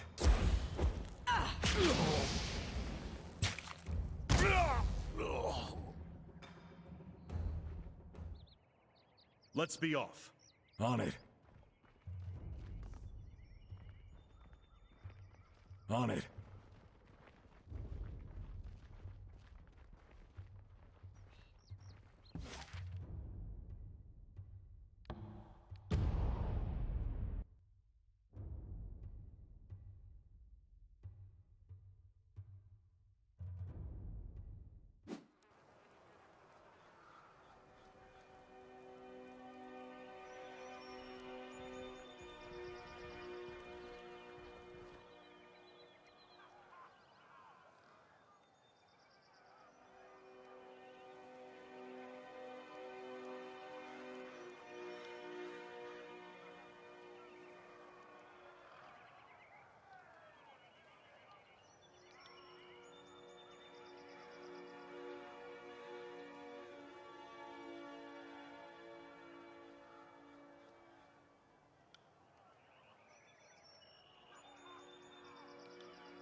Death now? Hmm.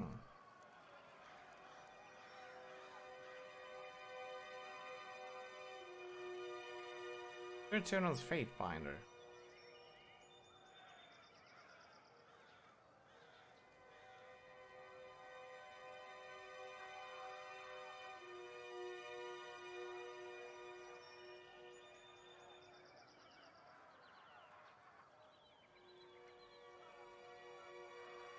Hmm.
Hmm.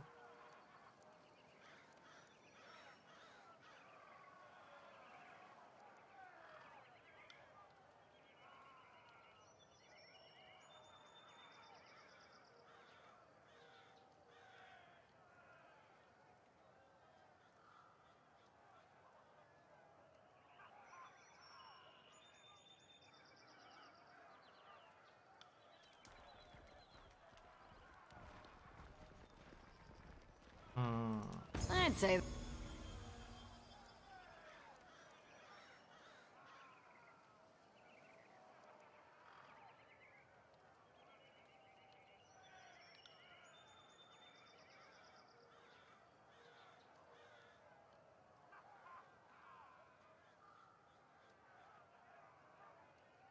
Hmm.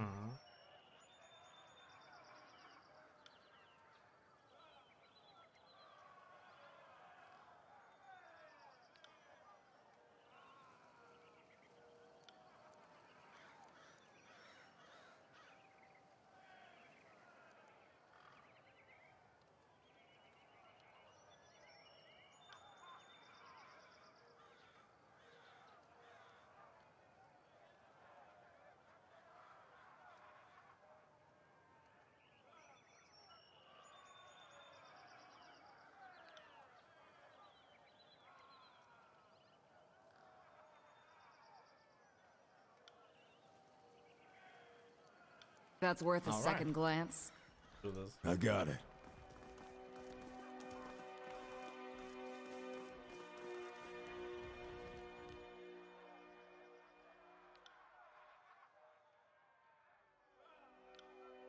Hmm.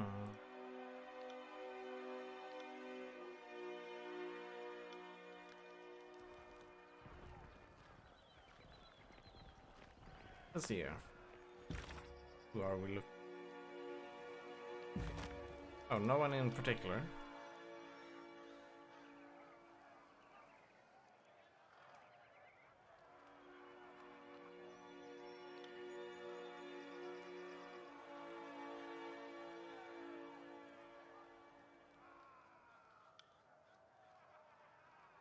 Oh, let's see here. We know those breakers are.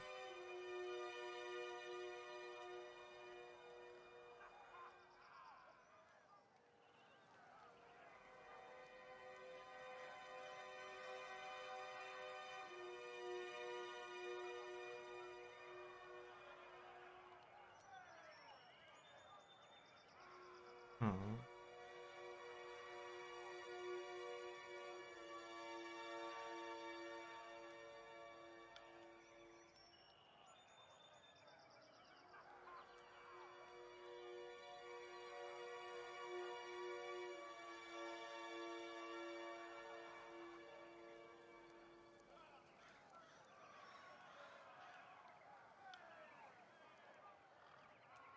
Yes, let's help them with, shall we?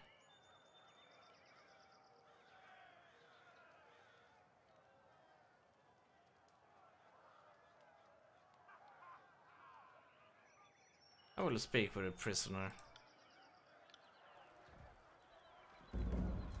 Let's do it.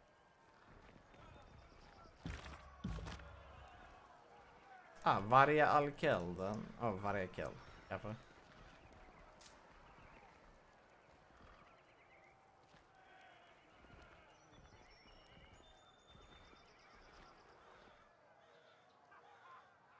Hmm.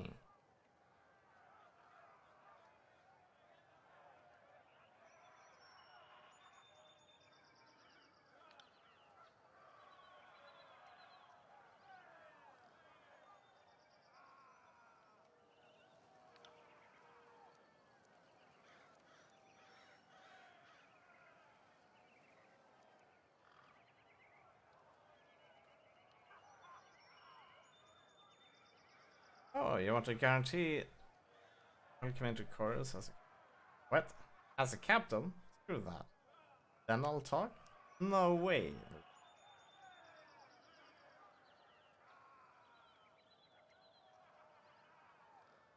Hey, what's up, Otome? How you doing? What did I miss?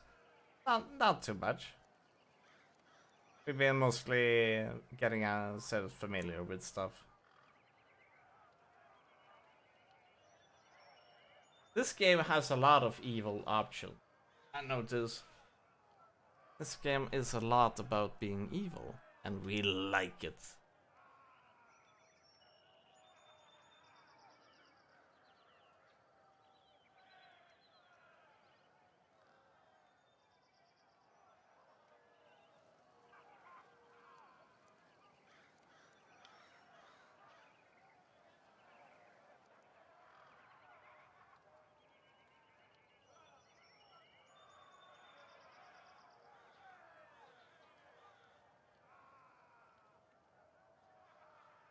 Like how it lets you hover over something to know what it means. Yeah, it is really nice.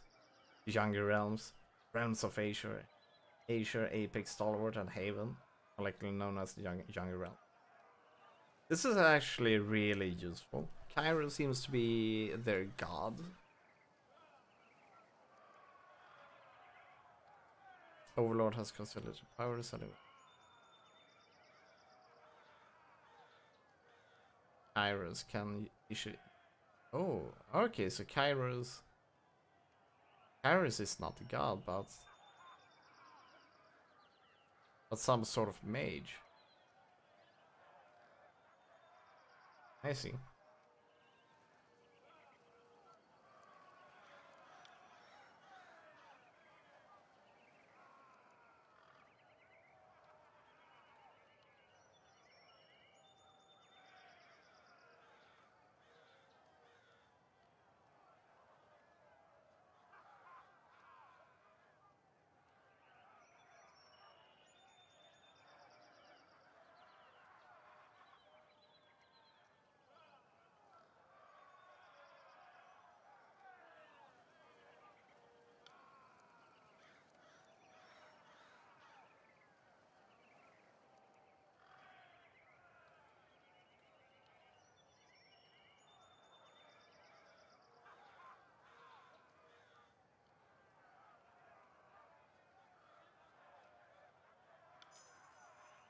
She is sly.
Oh boy.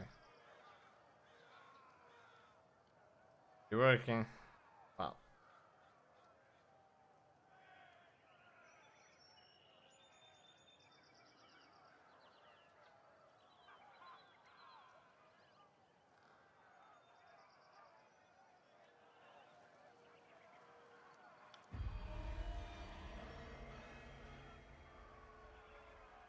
Hmm.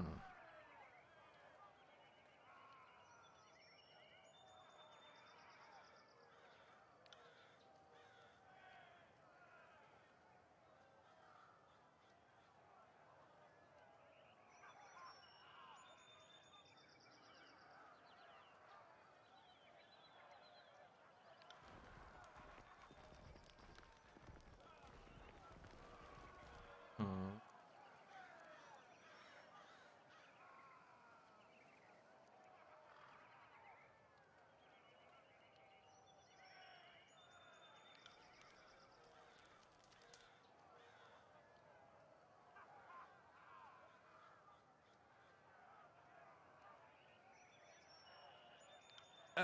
Sorry to interrupt, but I highly doubt it's gibberish. More likely, it's one of the local scripts.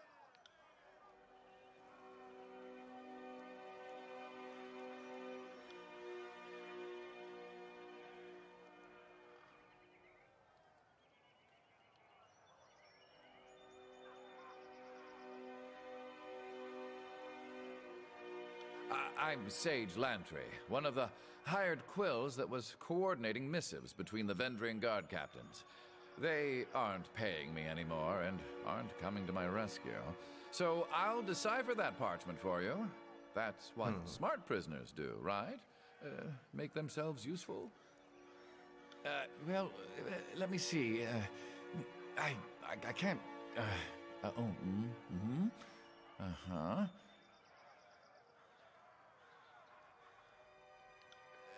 So, I don't know exactly what it says, but I'm half certain that's Sage Selwyn's handwriting. I'm sure I could decipher that in a few hours' time. Don't need my hands free, but I think better when not tied to a post. I know, I'm weird that way.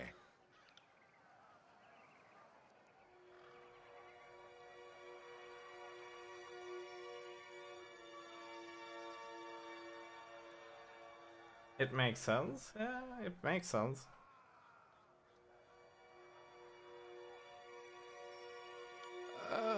I would love to help. I just need some time. That's written in another sage's shorthand. I'd have to sit down. Doesn't with sound it, comfortable. or, Nah, it's better not. Yet, compare it to a piece of his writing I have stashed on me somewhere. If I sat down with it while sufficiently sober, it's highly probable I'd figure it out. Sober? Since when do we share the good stuff with the prisoners? Oh, nobody shared. Right before I was taken prisoner, I imbibed several vials of reagents. I wanted to be numb and disconnected when my captors used me for carnal catharsis. It's made these last few days tied to a post almost enjoyable.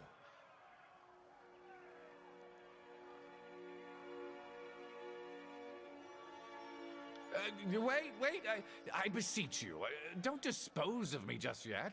A trial, a fair trial is all I ask. Oh.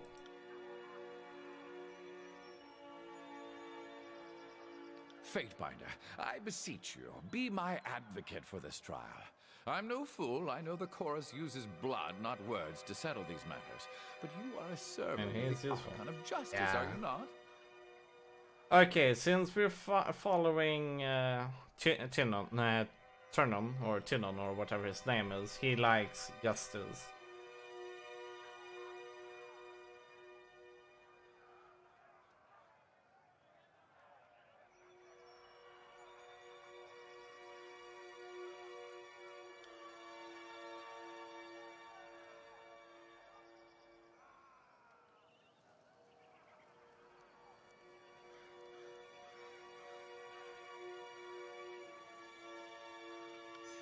A most clever technicality, and I would happily serve the Archon of Justice's warrior, especially if it means getting out of this mess without a perforated lung.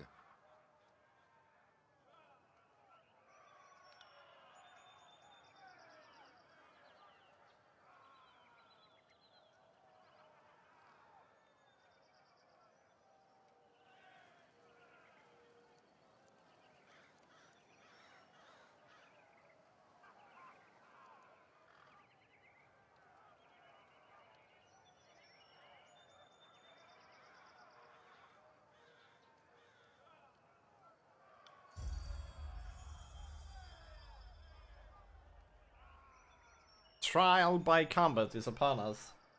Oh.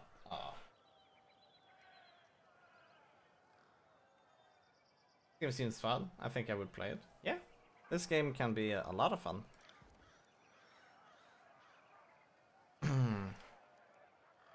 I think we picked this up on a humble bundle or a humble monthly, and we were like, yeah, we totally need to do this.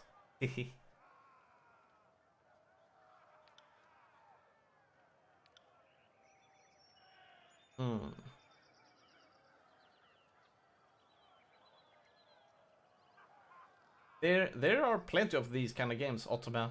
Everything ranging from Planescape Torment, Baldur's Gate. I mean, but you probably play those, maybe. And then you have these like Pillars of Eternity, and now this one. Icewind Dale as well. Fallout 1 and 2 are pretty good as well.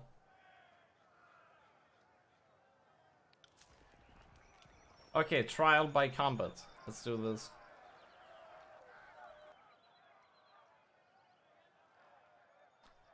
Brothers and sisters, who amongst us sets the standard for strength?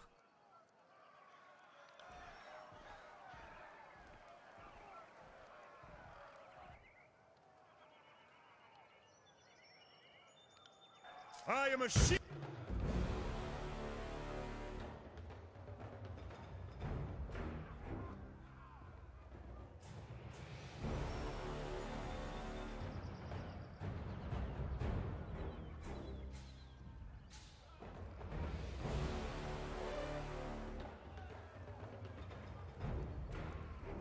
Someone said no, and the creator of the thread just said, thanks, I'm skipping it then.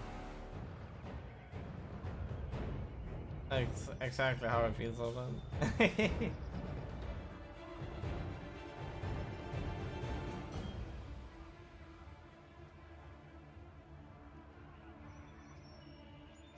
Shield wall to myself.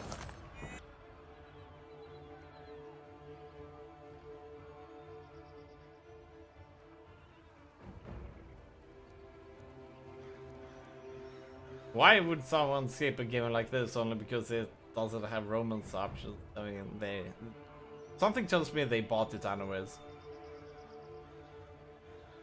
Right.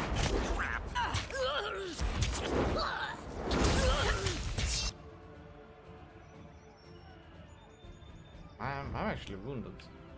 I got it.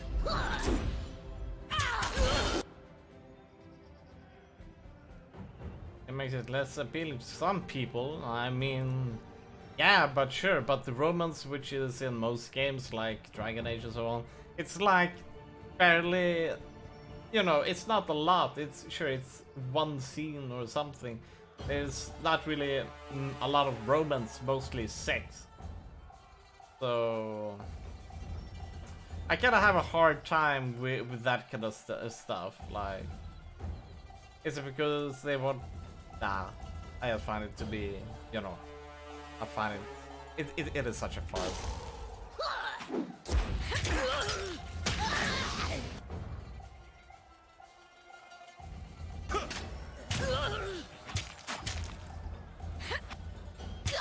You can rest when you're dead. I'm on it.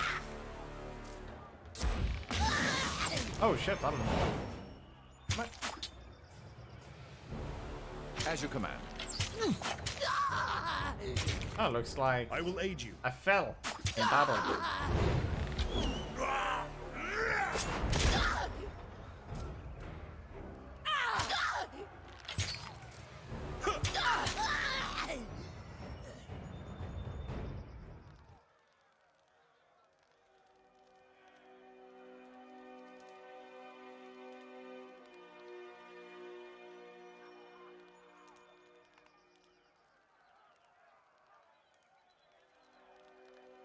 Okay. Ah. Now, something that I tend to see a lot in as options is glare silently. I mean, glare silently is popping up just as much as I would like an option which is called shoot them in the face.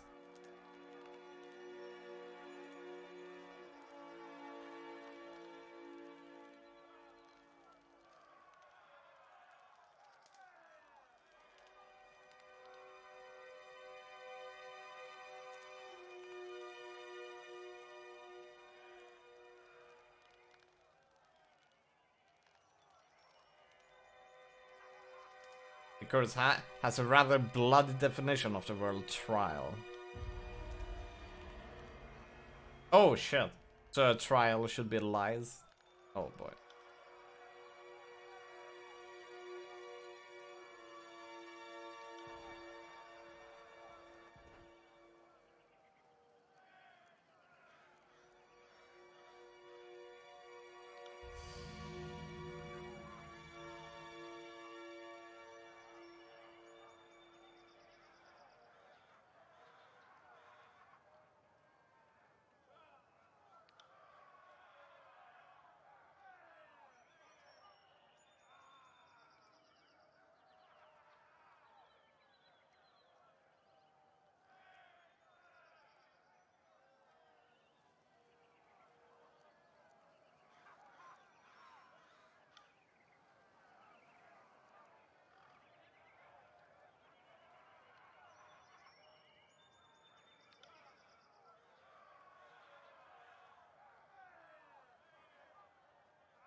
Glare silently again.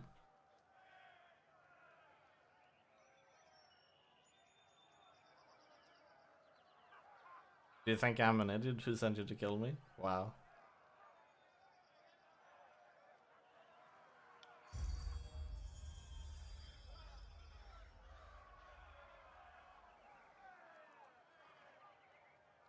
Three or four angry puzzles? That's not a lot.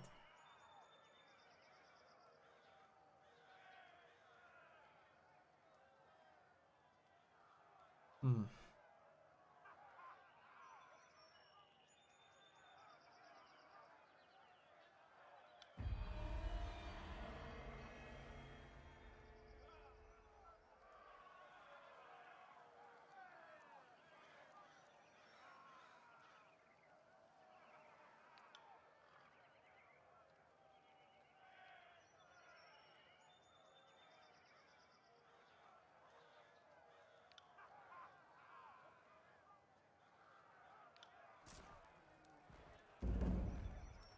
On it.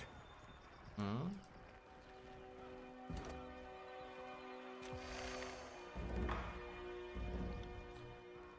Wait. Spell creation? Aww.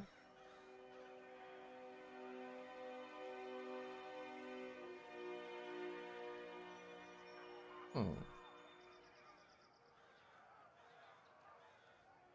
Okay, so we can create spells. I mean, for this sort of game, I'm not sure I really care about creating spells. Since the spells you create are probably, yeah.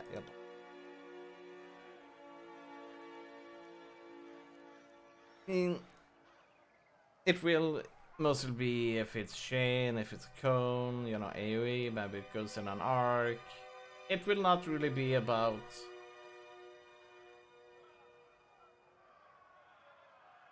just.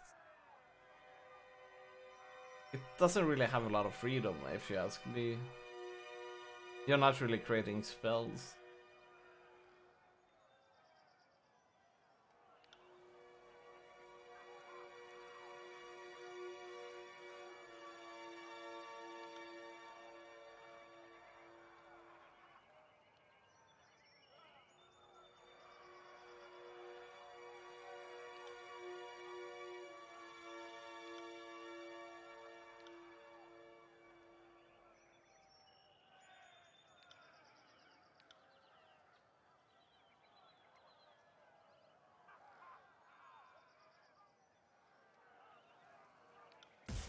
Ah.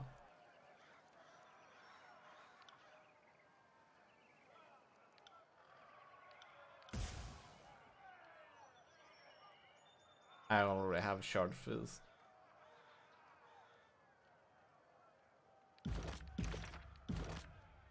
Talent points.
Tune on.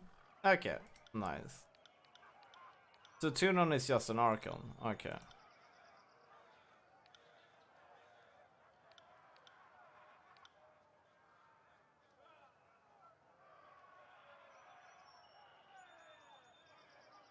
Okay, so the voices of Nerat is actually part of Scarlet.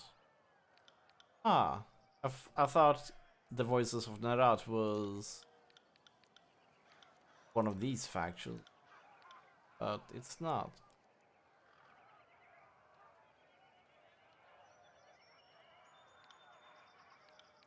Okay, they said something about talents.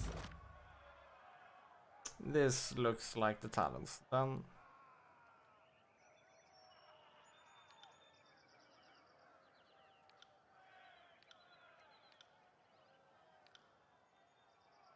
what about power? Okay, it's not that kind of power. It's physical power.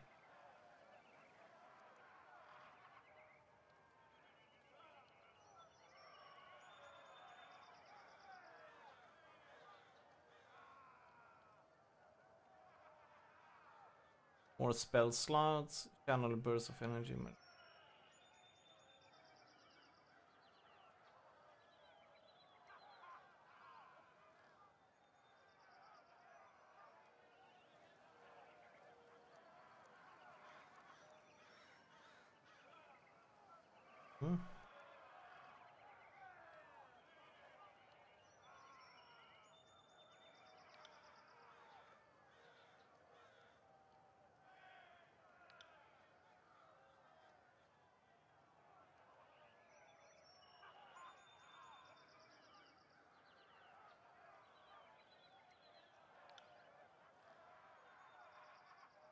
I think we will go with lore.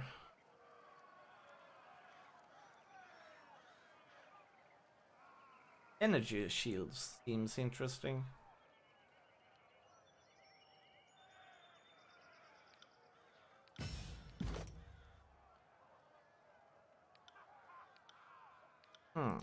Having more points here is kind of cool.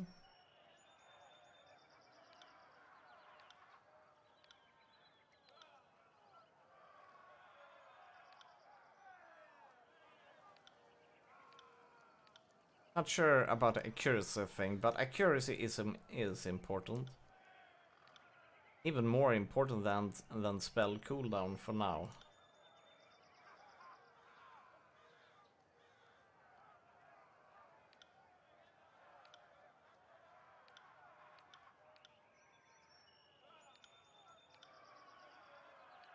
Yeah, I actually think that they kind of like accidentally swapped this minus thing, minus and plus.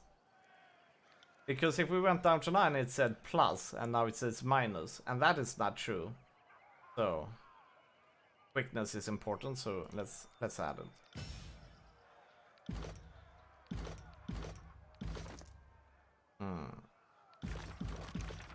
Let's see. Spell creation we can't do yet. And we're done with talents.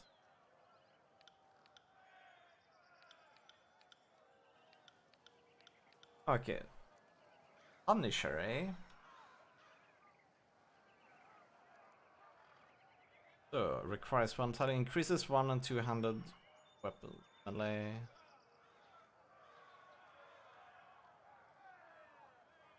Gain a chance to attack enemies as they engage you. That is pretty powerful, I must say. But how big of a chance?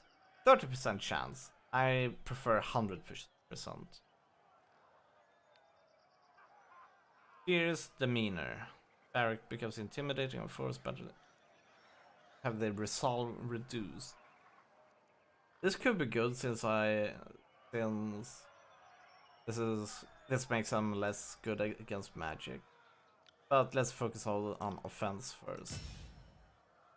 That one is good though. We will add that one next time. Preservation. Improves control vigor skill. Life. Grants a bonus to arcane armor. Sage. Quill. What? Okay, let's add that. Wait, he has another point? Interesting. Let's make him a buffer. Wait, greater renewal. Even greater increase to weapon damage and armor. I like that. There we go, now we can continue. I got it. Okay, I think we're done in here.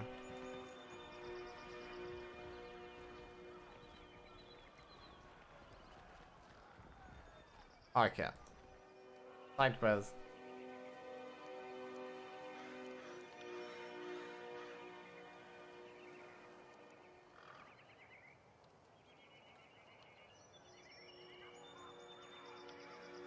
Well, until 5th eye starts the mastering chant, we got nowhere to be.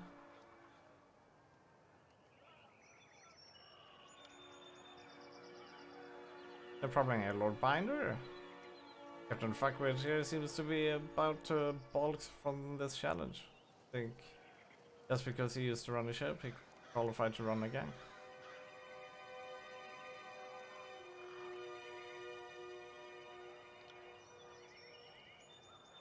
If Fuckwit was my father, Fuckwit will do just fine.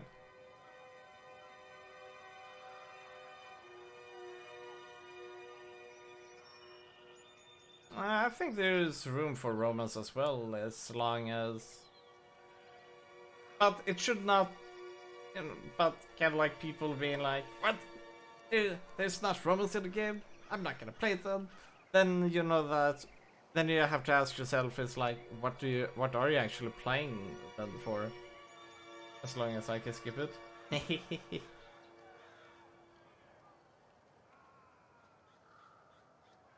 Like, I find that, at least in BioWare games, I think romance is a bit, you know, it's not really, it doesn't really feel like it's mostly about romance.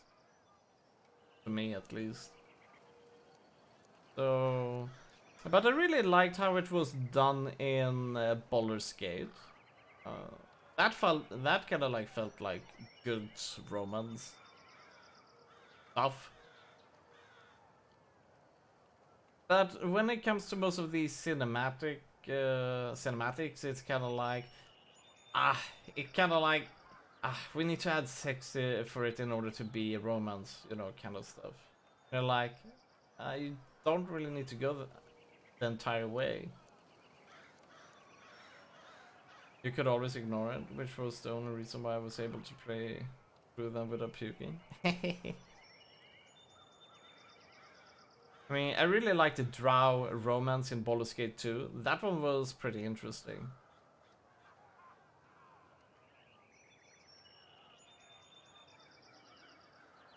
I like the storytelling, or rather the story they told.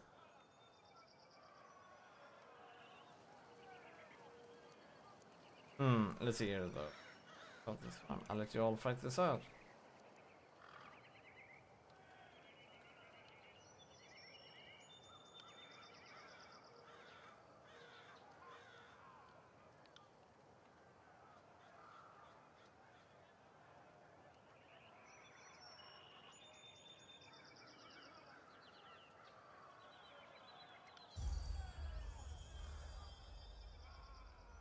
Gain favor with turn on? Damn it.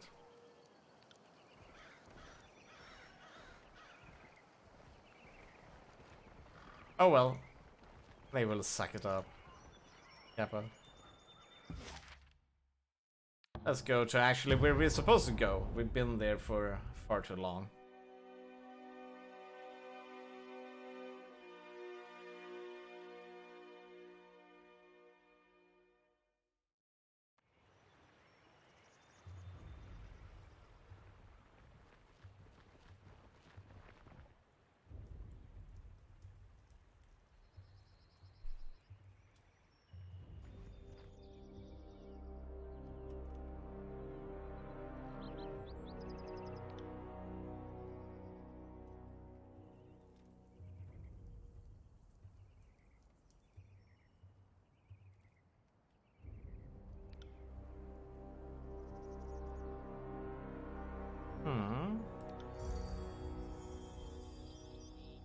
Beat by the Dapper. Did not think Juno would send you, but an honor. Thanks to you, we now thrive in Bloodshunter's Guild.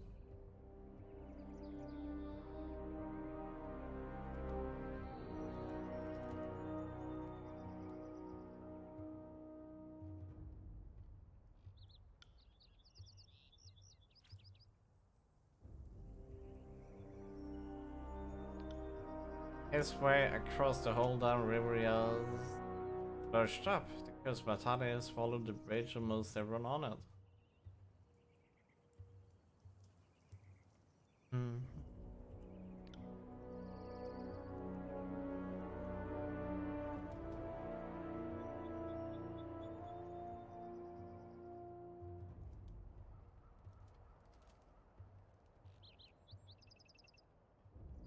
Country is in command. You should have concentrated forces. There.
Hmm.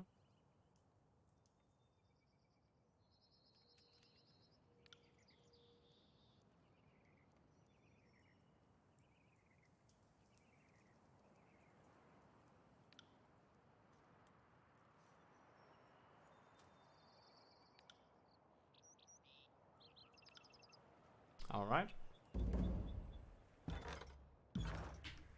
F5 does not really seem to work for. Okay, let's see here. Quick saving.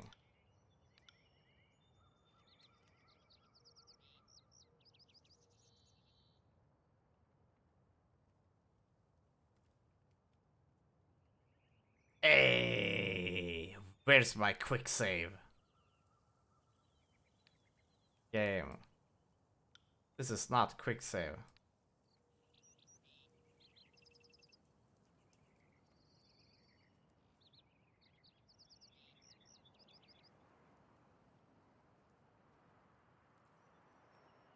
I mean, for this kind of game, you really want a quick save.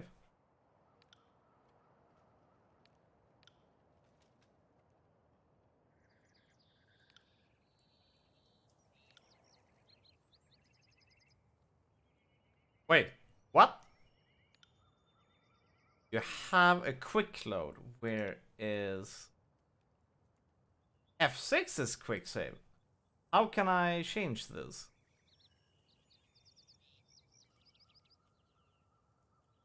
Ah, there we have it. Sorry, my bad. F5. Thank you. Is it F8 or F9?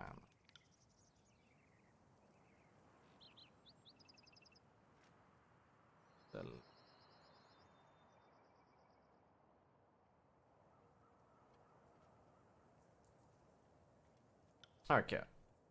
Wait. Oh!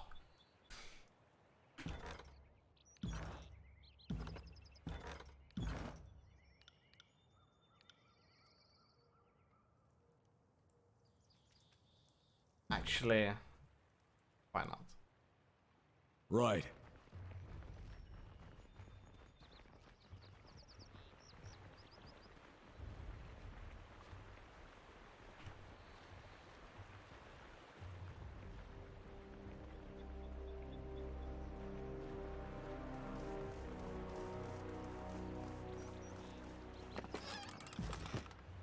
Right. Right. Wrong.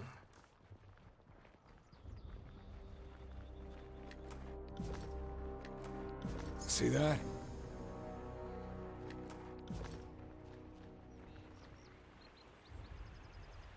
Found something. The boss is down. Shit! Where did all this blood come? You got it. Pity you won't enjoy this as much as I do. Probably should.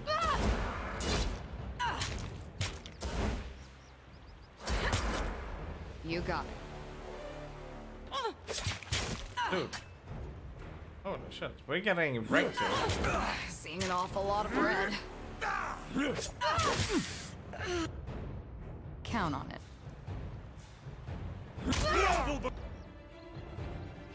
Quite barely started. Dapper was already. Yeah, I think it died to a trap. I should have brought in the bigger one.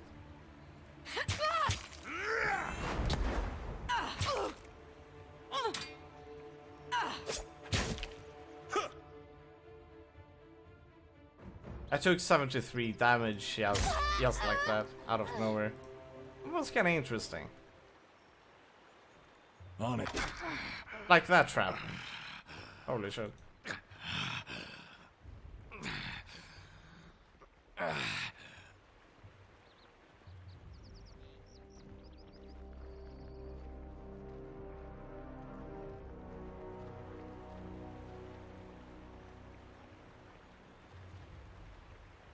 I got it.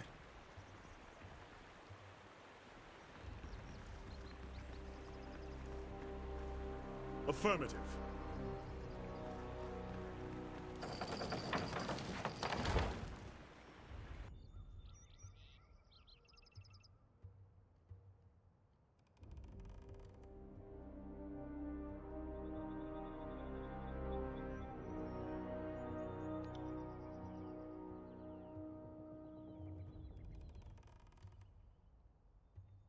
How I would be expected, really?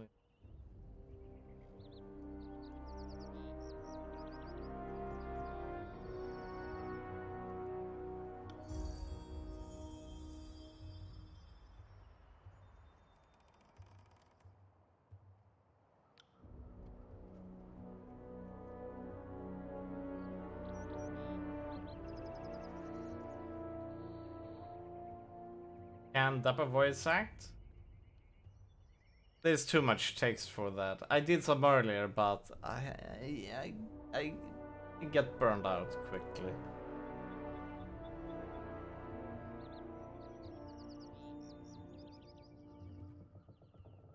Okay, well, yeah.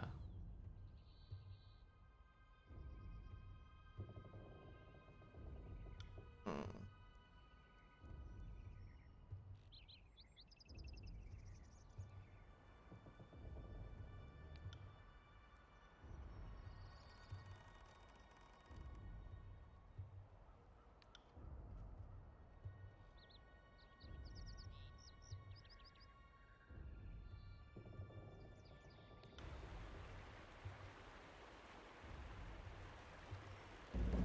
But yeah, reading tons of text does not make for a perfect Dapper stream.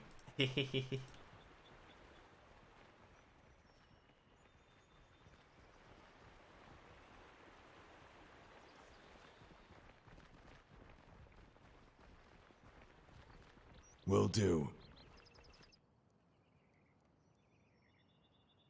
Has other commentary to offer.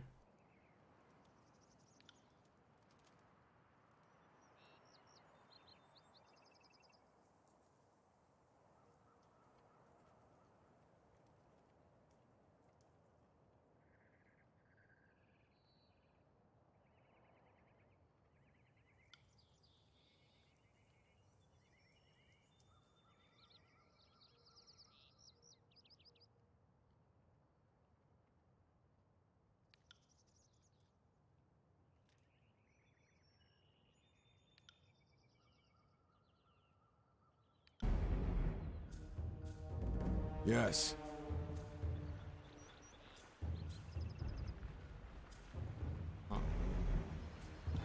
No, I'm a bit into. Does it create...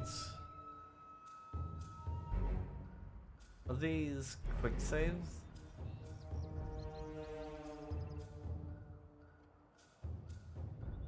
So if I do this...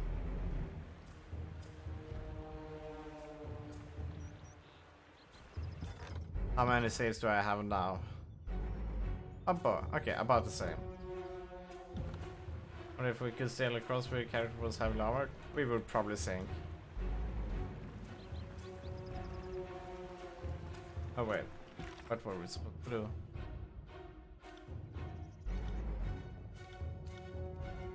Oh, okay, cross the river. Oh, so we are supposed to cross here now. Yeah, okay. At first I thought they would set up the rope up there, but was like, where is the rope?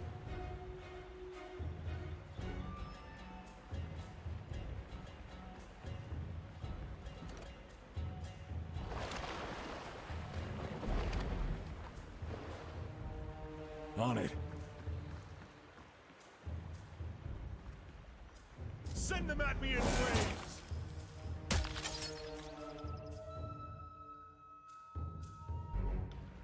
I see the crow fly. Oh, that was... Holy shit, that was sharp. That's... Whoever did that.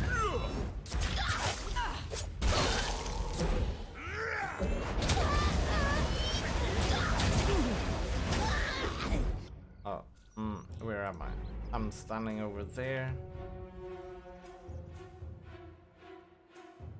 What was sharp? Some sound effect.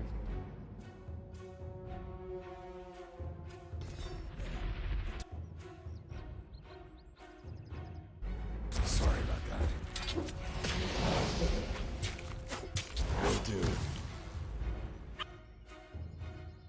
Coordinate with first knock your target prone, then follow up with a strong bleeding attack.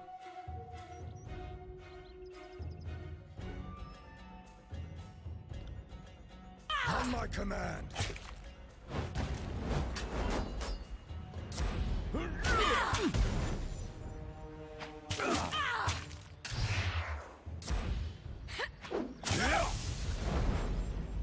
Right.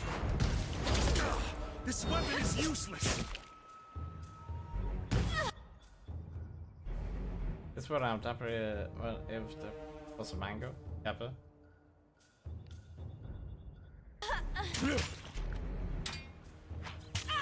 Damn thing couldn't pierce cloth.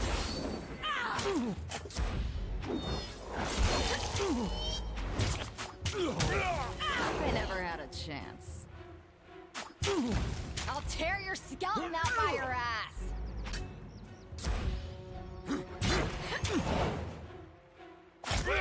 Oh, okay, I see why. Oh, one sec.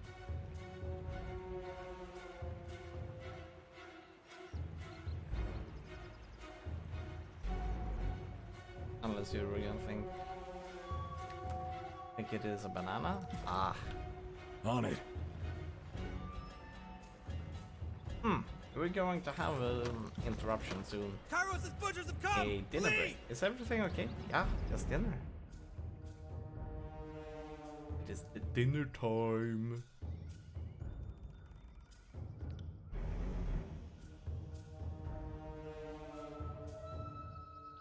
Oh, dinner? Yeah.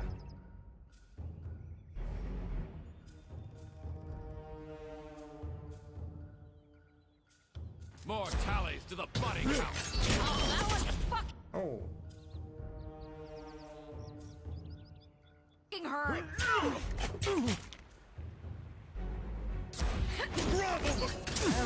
I think I'm. Ah.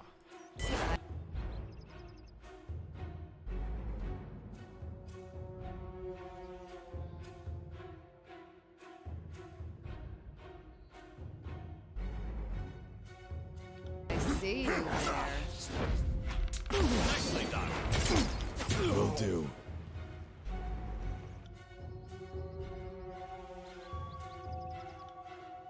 As you command.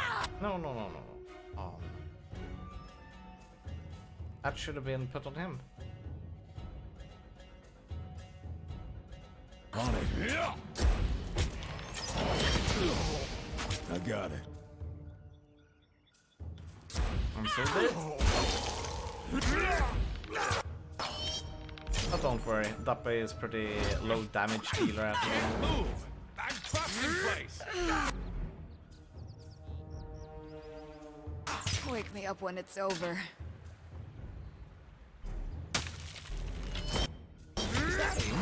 No, wait. It's blood. What? So many.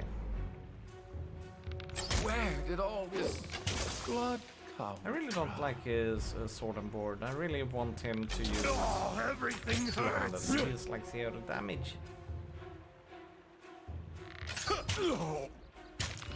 Yeah, we lost this.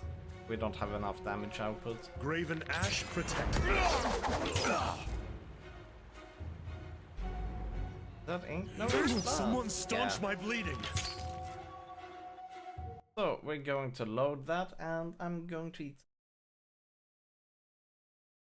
Let's see here. How long have we been going on for today? Only 4 hours. I think we're going to do this then. We're going to take a 1-2 hour break, and then we will continue later. So we will do our normal dinner break. Oh yeah, I'll be back later. Yeah, I know, but I need it. So until later, I'll be back. Yeah, I'm gonna go out and first eat dinner, then probably go out on a walk, and then I'll be back with some more. So that's how it's gonna be. So until then, have a good one and see you around. Bye bye. Back later.